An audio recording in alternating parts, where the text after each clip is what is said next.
ನಮಸ್ಕಾರ. ಸ್ಪಂದನ ರಿಪೋರ್ಟ್ಗೆ ಸ್ವಾಗತ. ನಾನು ಸುಚೇಂದ್ರ ಆಚಾರ್ಯ. ಸರ್ಕಾರ ಜನರನ್ನ ಬೆಳೆಸಬೇಕು ಅಥವಾ ದೇಶವನ್ನ ಉದ್ಧಾರ ಮಾಡಬೇಕು, ದೇಶದ ಅಭಿವೃದ್ಧಿಗೋಸ್ಕರ ಸಾಕಷ್ಟು ಯೋಜನೆಗಳನ್ನು ಜಾರಿಗೆ ತರುತ್ತೆ. ಆದರೆ ಆ ಯೋಜನೆ ಎಷ್ಟರ ಮಟ್ಟಿಗೆ ಜನರಿಗೆ ತಲುಪಬಹುದು ಅಥವಾ ತಲುಪುತ್ತೆ ಅನ್ನೋದ್ರ ಬಗ್ಗೆ ಸರ್ಕಾರ ಇನ್ನೂ ಕೂಡ ಗಮನ ಹರಿಸಬೇಕಾಗಿದೆ.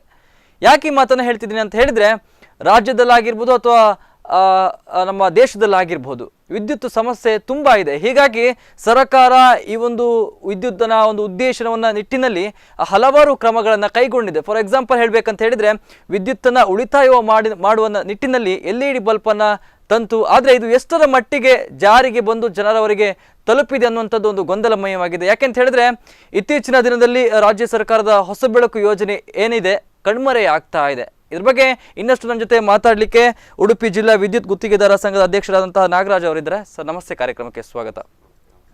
ಸರ್, ಫಸ್ಟ್ ಆಫ್ ಆಲ್, ರಾಜ್ಯ ಸರ್ಕಾರದ ಹೊಸ ಬೆಳಕು ಯೋಜನೆಯ ಮುಖ್ಯ ಉದ್ದೇಶ ಏನು ಸರ್? ಒಂದು ಅವೇರ್ನೆಸ್ ಕಾರ್ಯಕ್ರಮ. ಜನರಿಗೆ ವಿದ್ಯುತ್ತನ್ನು ಉಳಿತಾಯ ಮಾಡಬೇಕು ಎಂಬ ಒಂದು ಯೋಚನೆ ಬರಬೇಕು ಮನಸ್ಸಲ್ಲಿ. ಹಾಗೆ ಸರ್ಕಾರ ಅನೇಕ ಯೋಜನೆಗಳನ್ನು ತರ್ತಾ ಇದೆ. ಅದರಿಂದ ವಿದ್ಯುತ್ತು ನಷ್ಟವಾಗುವಂಥದ್ದು ಅದನ್ನೆಲ್ಲ ಹಿಡಿಬೇಕು ಎಂಬ ಉದ್ದೇಶ ಒಂದು. ಹಾಗೆಯೇ ಜನರ ಈ ವಿದ್ಯುತ್ತಿಗಾಗಿ ಏನು ಖರ್ಚು ಮಾಡ್ತಾರೆ ಅದರ ಉಳಿತಾಯ ಕೂಡ ಆಗಬೇಕು ಎಂಬ 3-4 ದೃಷ್ಟಿಯಿಂದ, ಮತ್ತು ಪರಿಸರಕ್ಕೂ ಕೂಡ ಉತ್ತಮ ಯೋಜನೆ ಎಂಬ ದೃಷ್ಟಿಯಿಂದ ಇದನ್ನು ಸರ್ಕಾರ ತಂದಿದೆ, ಕೇಂದ್ರ ಸರ್ಕಾರ ತಂದಿದೆ. ಅದನ್ನು ರಾಜ್ಯದಲ್ಲಿ ಎಲ್ಲ ರಾಜ್ಯಗಳು ಅಳವಡಿಸಿಕೊಂಡಾಗೆ ನಮ್ಮ ರಾಜ್ಯ ಕೂಡ ಅಳವಡಿಸಿಕೊಂಡಿದೆ. ಇನ್ನು ಸಾರ್ವಜನಿಕರು ಹೇಳುವ ಪ್ರಕಾರ ಈ ಹೊಸ ಬೆಳಕು ಯೋಜನೆ ಈಗ ಕತ್ತಲಲ್ಲಿದೆ ಅಂತ ಹೇಳ್ಬೋದು. ಇನ್ನು ಜನರಿಗೂ ಕೂಡ ತಲುಪ್ತಾ ಇಲ್ಲ.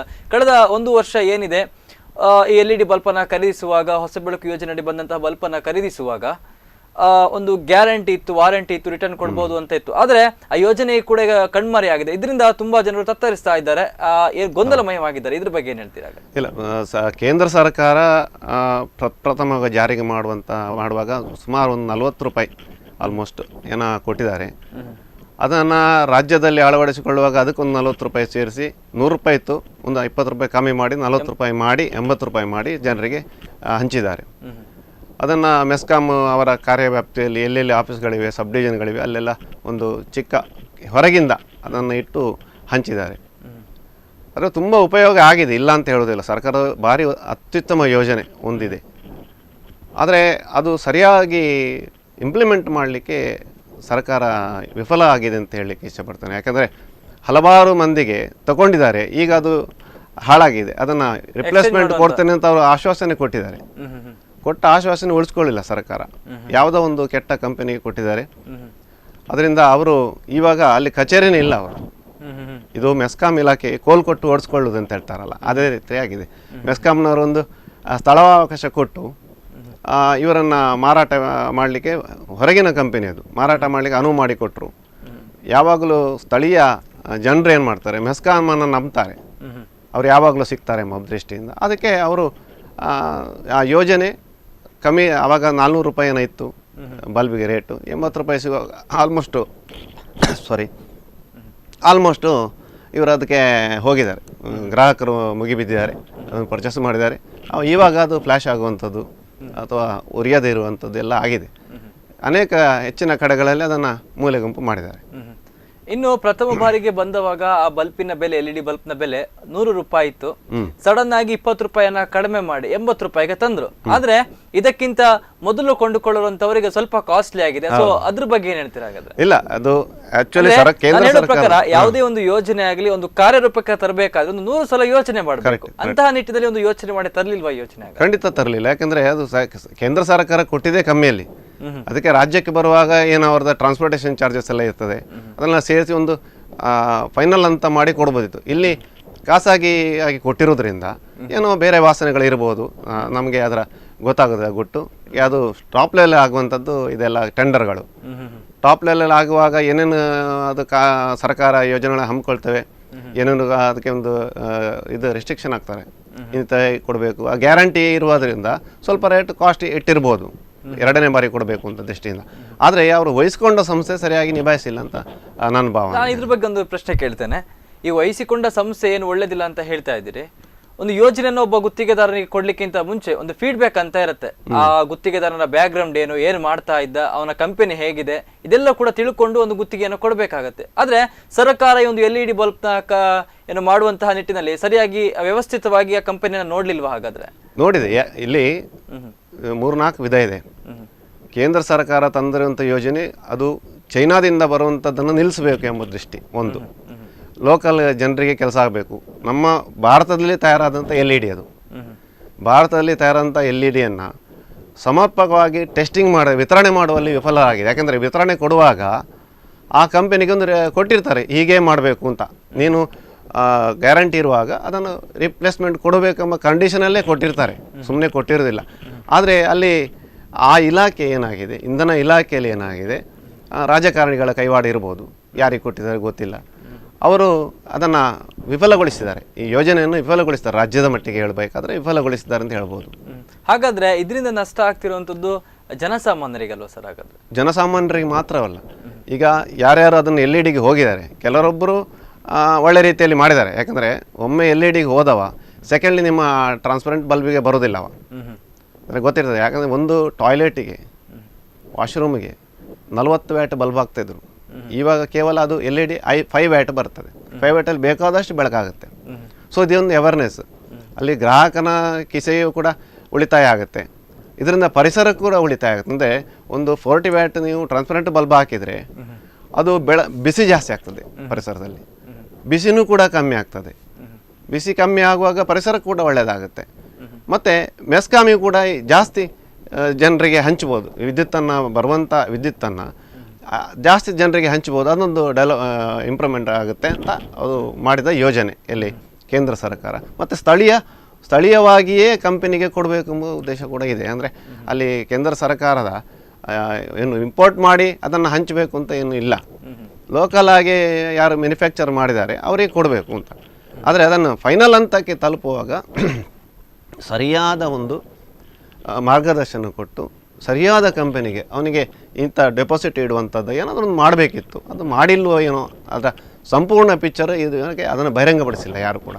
ಇನ್ನು ಈ ಒಂದು ಯೋಜನೆ ಏನಿದೆ, ಹೊಸ ಬೆಳಕು ಯೋಜನೆ, ಬಹಳ ಅತ್ಯುತ್ತಮವಾದಂತಹ ಯೋಜನೆ.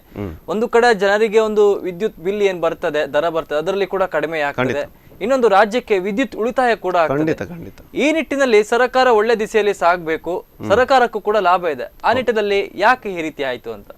ಅದೇ ನಾನು ಪ್ರಪ್ರಥಮ ಹೇಳೋದಂದ್ರೆ ಸರ್ಕಾರದನ್ನ ಫಾಲೋಅಪ್ ಇರಲಿಲ್ಲ, ಖಂಡಿತವಾಗಿ ಇರಲಿಲ್ಲ ಅಂತ. ಯಾಕಂದರೆ ನಮ್ಮ ಎಲ್ಲೆಲ್ಲಿ ಸಬ್ ಡಿವಿಷನ್ ಪರ್ಚೇಸ್ ಮಾಡಿದ್ದಾರೆ ಅಲ್ಲೆಲ್ಲ ತುಂಬ ಈಗಲೂ ಎಂಕ್ವೈರಿ ಇದೆ. ಈಗಲೂ ಎಂಕ್ವೈರಿ ಬಂದು ಅದನ್ನು ಹಾಳಾಗಿದೆ, ಏನು ರಿಪ್ಲೇಸ್ಮೆಂಟಿಗೆ ಯಾರು ಅಂದರೆ ಮೆಸ್ಕಾಮಲ್ಲಿ ಕೇಳುವಾಗ ಅದು ನಮ್ಮದೇ ಅಲ್ಲ, ನಾವು ಹೊರಗಡೆಯಿಂದ ಮಾರಲಿಕ್ಕೆ ಅವಕಾಶವನ್ನು ಮಾಡಿಕೊಟ್ಟಿದ್ದೇವೆ ಅಷ್ಟೇ, ನಮಗೂ ಅದಕ್ಕೆ ಸಂಬಂಧ ಇಲ್ಲ ಅಂತ ಹೇಳಿಬಿಡ್ತಾರೆ. ಸುಲಭದಲ್ಲಿ ಹೇಳ್ತಾರೆ. ಆದರೆ ಮೆಸ್ಕಾಮನ್ನೇ ನಂಬಿ ಬರುವವರು, ಹೆಚ್ಚಿನ ಗ್ರಾಹಕರು ಬರೋದು ಮೆಸ್ಕಾಮನ್ನು ನಂಬಿ ಮೆಸ್ಕಾಮಲ್ಲಿ ಕೊಡ್ತಾರೆ, ನೀವು ತಗೊಳ್ಳಿ ಅಂತ ಬರುವರು. ಹಾಗೆಯೇ ಕೇಂದ್ರ ಸರ್ಕಾರ ಮತ್ತೊಂದು ಯೋಜನೆ ಕೂಡ ಮಾಡಿತ್ತು, ಈ BPL ಕಾರ್ಡ್ನವರಿಗೆ ಉಚಿತವಾಗಿ ಸಪ್ಲೈ ಮಾಡುವಂಥ ಯೋಜನೆ ಕೂಡ ಇತ್ತು, ಕೊಟ್ಟಿದ್ದಾರೆ ಅದನ್ನು. ಬಟ್ ಅದು ರಿಪ್ಲೇಸ್ಮೆಂಟ್ ಇಲ್ಲ. ಅದರಿಂದ ತುಂಬ ಉಳಿತಾಯ ಆಗಿದೆ, ನಮ್ಮ ಗ್ರಾಹಕರಿಗೆ ತುಂಬ ಜನರಿಗೆ ಹೆಲ್ಪ್ ಆಗಿದೆ.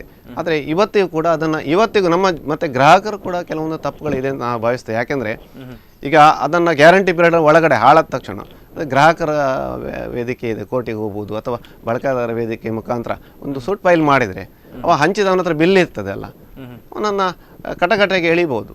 ಅದನ್ನೆಲ್ಲ ನಾವು ಮಾಡಲಿಲ್ಲ ಅಂತ ನನ್ನ ಭಾವನೆ.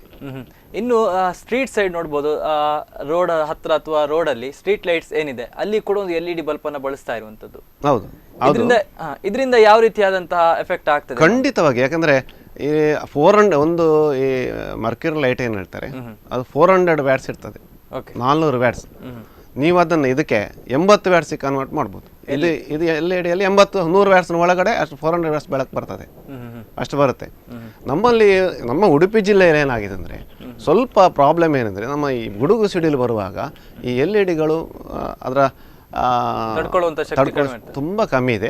ಅದು ಸ್ಟ್ರೀಟ್ ಲೈಟ್ ಆಗುವಾಗ ಹೋಗ್ಬಿಡ್ತದೆ. ಅಂದ್ರೆ ಎಲ್ಲೆಲ್ಲಿ ವೈರ್ ಟಚ್ ಆಗುವಂಥದ್ದು, ಮರಗಳ ಗೆಲ್ಲು ಬೀಳುವಂಥದ್ದು, ಇದೆಲ್ಲ ಸಾರ್ವಜನಿಕರು ಕೂಡ ಹೇಳ್ತಾ ಇದ್ದಾರೆ. ಸ್ಟ್ರೀಟ್ ಲೈಟ್ ಹಾಕೋದು 1 ತಿಂಗಳು ಸಹ ಬರಲ್ಲ, ಅದರ ಬಲ್ಪಿನ ಒಂದು ಫೋಕಸ್ ಕೂಡ ಕಡಿಮೆ ಆಗ್ತದೆ ಅನ್ನುವಂಥದ್ದು. ಕಮ್ಮಿ ಆಗುತ್ತೆ. ಅಂದ್ರೆ ಇಷ್ಟು ಗಂಟೆಗಳಂತ ಮಾತ್ರ LED-ಯಲ್ಲಿ 1 ಗಂಟೆ ಕೊಟ್ಟಿರ್ತಾರೆ, ಇಷ್ಟು ಗಂಟೆಗೆ ಇಷ್ಟೆ ಅಂತ ಕೊಟ್ಟಿರ್ತಾರೆ, ಉರಿತದೆ ಅಂತ ಕೊಟ್ಟಿರ್ತಾರೆ.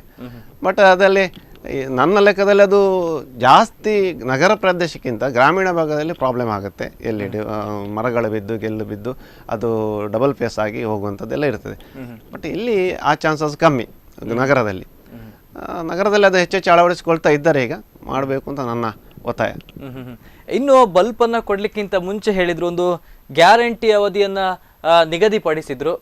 ಈಗ ನಾರ್ಮಲ್ ಆಗಿ ಏನಾಗಿದೆ ಅಂತ ಹೇಳಿದ್ರೆ ತಗೊಂಡಂತಹ LED ಬಲ್ಬ್ ಏನಿದೆ ಕೆಲವರು ತುಂಬಾ ಹಾಳಾಗಿದೆ, ಹಾಗಾಗಿ ಅವರಿಗೆ ರಿಪ್ಲೇಸ್ಮೆಂಟ್ಗೆ ಸಿಗ್ತಾ ಇಲ್ಲ. ಇದರಿಂದ ಸಾರ್ವಜನಿಕರು ತುಂಬಾ ಕಷ್ಟಪಡ್ತಾ ಇದ್ದಾರೆ. ನಾರ್ಮಲ್ ಆಗಿ ಬಂದಂತಹ ಸ್ಟಾರ್ಟಿಂಗ್ ಬೆಲೆಯಲ್ಲಿ ಬಂದಂತಹ 100 ರೂಪಾಯಿ ಕೊಟ್ಟು ಒಂದು ಬಲ್ಬ್ ಅನ್ನ ಖರೀದಿಸಿದ್ರ, ತದನಂತರ 80 ರೂಪಾಯಿ ಆಯ್ತು, ಓಕೆ.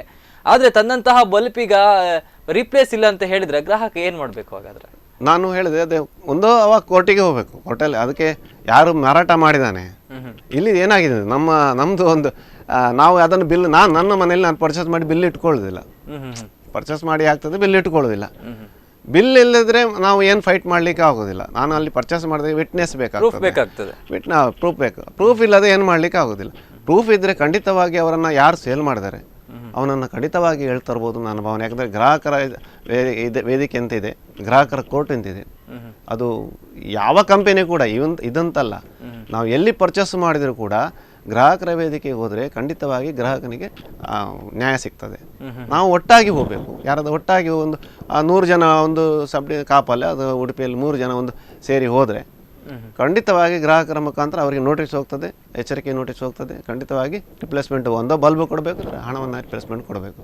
ಗ್ರಾಹಕರ ಕೋರ್ಟ್ ಮಾಡಲಿಕ್ಕೆ ಸಾಧ್ಯತೆ ಇದೆ ಪ್ರಥಮವಾಗಿ. ಬೇರೆ ಕೋರ್ಟಿಗೆ ಹೋಗೋ ಬದಲು ಗ್ರಾಹಕರ ಕೋರ್ಟಿಗೆ ಹೋದರೆ ಅತ್ಯುತ್ತಮ ಆಗುತ್ತೆ ನನ್ನ ಭಾವನೆ. ಇನ್ನು ಹೊಸ ಬೆಳಕು ಯೋಜನೆ ಫಸ್ಟಿಗೆ ರಾಜ್ಯದಲ್ಲಿ ಬಂದವಾಗ ಮೊದಲಿಗೆ ಯಾವ ರೀತಿಯಾದಂತಹ ಪ್ರಭಾವ ಬಿತ್ತು ಸರ್ಕಾರದ ಮೇಲೆ ಅಥವಾ ಜನರಿಗೆ ಅಂತ ಹೇಳುವಂಥದ್ದು? ಲಾಭ ಆಯ್ತಾ ಅಥವಾ ನಷ್ಟ ಆಯ್ತಾ ಮೊದಲಿಗೆ? ಖಂಡಿತ ಲಾಭ ಆಗಿದೆ, ಲಾಭವಂತೂ ಖಂಡಿತವಾಗಿದೆ. ಯಾಕಂದ್ರೆ ಹೆಚ್ಚಿನ ಯೂನಿಟ್ ಉಳಿದಿದೆ, ವಿದ್ಯುತ್ ಉಳಿದಿದೆ, ಪರಿಸರಕ್ಕೆ ಹೆಲ್ಪ್ ಆಗಿದೆ, ಬಿಸಿ ಕಮ್ಮಿ ಆಗಿದೆ. ಮತ್ತೆ ಗ್ರಾಹಕ ಗೊತ್ತಿರಲಿಲ್ಲ, ಸೊ ಅವನಿಗೆ ಉಳಿತಾಯ ಆಗ್ತದೆ ಎಂಬ ಭಾವನೆ ಗೊತ್ತಿರಲಿಲ್ಲ. ಇಷ್ಟು ಉಳಿತಾಯ ಆಗ್ತದೆ. ಹೆಚ್ಚಿನ ಮನೆಯಲ್ಲಿ ಎಲ್ಲ LED ಹಾಕಿದ ನಂತರ 100 ಯೂನಿಟ್ ಬರೋ ಬದಲು 50 ಯೂನಿಟ್ ಕೆಳಗಡೆ ಬಂದ್ಬಿಡ್ತು. ಇದರಿಂದಾಗಿ ಎಷ್ಟು ಉಳಿತಾಯ ಆಯಿತು? ವಿದ್ಯುತ್ತು, ಹಣ, ಹಾಗೆ ಪರಿಸರಕ್ಕೆ ಇಷ್ಟು 3 ಉಳಿತಾಯ ಆಗುತ್ತೆ. ಅದರಿಂದ ಹೆಚ್ಚೆಚ್ಚು ಜನ ಅಳವಡಿಸಿದ್ದಾರೆ. ಅದೊಂದು ಅವೇರ್ನೆಸ್ ಆಗಿದೆ, ಜಾಗೃತಿ ಮೂಡಿದೆ. LED ಬಳಸಬೇಕೆಂಬ ಜಾಗೃತಿ ಮೂಡಿದೆ. ಸರಿಯಾಗಿ ಇನ್ನೂ ಮಾರ್ಗದರ್ಶನ ಮುಖಾಂತರ ಗ್ರಾಹಕರಿಗೆ ತಲುಪಿಸಿದರೆ ನಿಮ್ಮಂಥ ವೇದಿಕೆ, ಈಗ ನೀವು ಅತ್ಯುತ್ತಮವಾದ ಒಂದು ಕಾರ್ಯಕ್ರಮ ಮಾಡ್ತಾ ಇದ್ರಿ. ಆ ಕಂಪನಿಯವರು ಇದ್ದಿದ್ರೆ ಅವರನ್ನು ಕರೆದಿದ್ರೆ ಒಳ್ಳೆಯದಿತ್ತು. ಯಾಕಂದರೆ ಅವರು ಅದನ್ನು ಆನ್ಸರೇಬಲ್, ಅವರು ಕಂಪನಿಯವರು ಸಿಕ್ಕಿದ್ದಿದ್ರೆ. ಇಲ್ಲಿ ಉಡುಪಿಯಲ್ಲಿ ಇಲ್ಲ ಅವರು, ಇಲ್ಲಿಂದ ಕಂಪನಿ ಇಲ್ಲಿ ಯಾರೋ ಹುಡುಗಿಯರನ್ನು ನೇಮಿಸಿ ಇಲ್ಲಿ ಸೇಲ್ ಮಾಡಿ ಹೋಗಿದ್ದಾರೆ ಅವರು. ಆ ಹುಡುಗಿಗೆ ಎಷ್ಟು ಕಮಿಷನ್ ಏನೋ ಕೊಟ್ಟಿರ್ತಾರೆ, ಅಲ್ಲಿ ಹೋಗಿಬಿಟ್ಟಿದ್ದಾರೆ. ಮತ್ತೆ ಯಾರಿಲ್ಲ, ಯಾರನ್ನು ಕೇಳಲಿಕ್ಕಿಲ್ಲ, ಅವ್ರ ನಂಬರ್ ಕೂಡ ಫೋನ್ ನಂಬರ್ ಇಲ್ಲ. ಹಾಗಾದ್ರೆ ಸರ್, ನಾನು ಕೇಳುವಂತ ಪ್ರಶ್ನೆ ಅಂತ ಹೇಳಿದ್ರೆ, ಸರ್ಕಾರ ಯಾವುದೇ ಒಂದು ನಿಟ್ಟಿನಲ್ಲಿ ಕ್ರಮ ಕೈಗೊಳ್ಳೋದಿಲ್ಲ, ಒಂದು ಪೂರ್ವಭಾವಿಯಾಗಿ ಯೋಚನೆ ಮಾಡಬೇಕು. ಸಪೋಸ್ ಇನ್ ಕೇಸ್ ಒಂದು ಸಕ್ಸಸ್ ಅಥವಾ ಫೇಲ್ಯೂರ್ ಎರಡೂ ಕಡೆ ಯೋಚನೆ ಮಾಡಿ ಒಂದು ಯೋಜನೆಯನ್ನ ಜಾರಿಗೆ ತರುವಂತದ್ದು.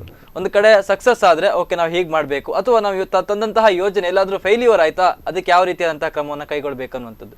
ಈ ನಿಟ್ಟಿನಲ್ಲಿ ಸರ್ಕಾರ ಯಾವುದೇ ರೀತಿಯಂತ ಯೋಚನೆ ಮಾಡಿಲ್ವಾ? ಹಾಗಾದ್ರೆ ಇದನ್ನ ಫೈಲ್ಯೂರ್ ಅಂತೂ ಖಂಡಿತ ಆಗಿಲ್ಲ, ನಾನು ಹೇಳಲಿಕ್ಕೆ ಇಚ್ಛೆ ಪಡ್ತಿಲ್ಲ. ಫೈಲ್ಯೂರ್ ಆಗಿಲ್ಲ, ಅವೇರ್ನೆಸ್ ಮೂಡಿದೆ. ಇವತ್ತಿಗೂ ಹೆಚ್ಚಿನ LED ಅದು ಹಾಳಾದರೂ ಕೂಡ, ಈಗ ಮೆಸ್ಕಾಮಲ್ಲಿ ಏನು ಕೊಟ್ಟಿರ್ತಾರೆ ಅದು ಹಾಳಾದರೂ ಕೂಡ ಆಲ್ಟರ್ನೇಟಿವ್ಗೆ ಬಲ್ಬ್ ಹೋಗಿಲ್ಲ ಜನರು.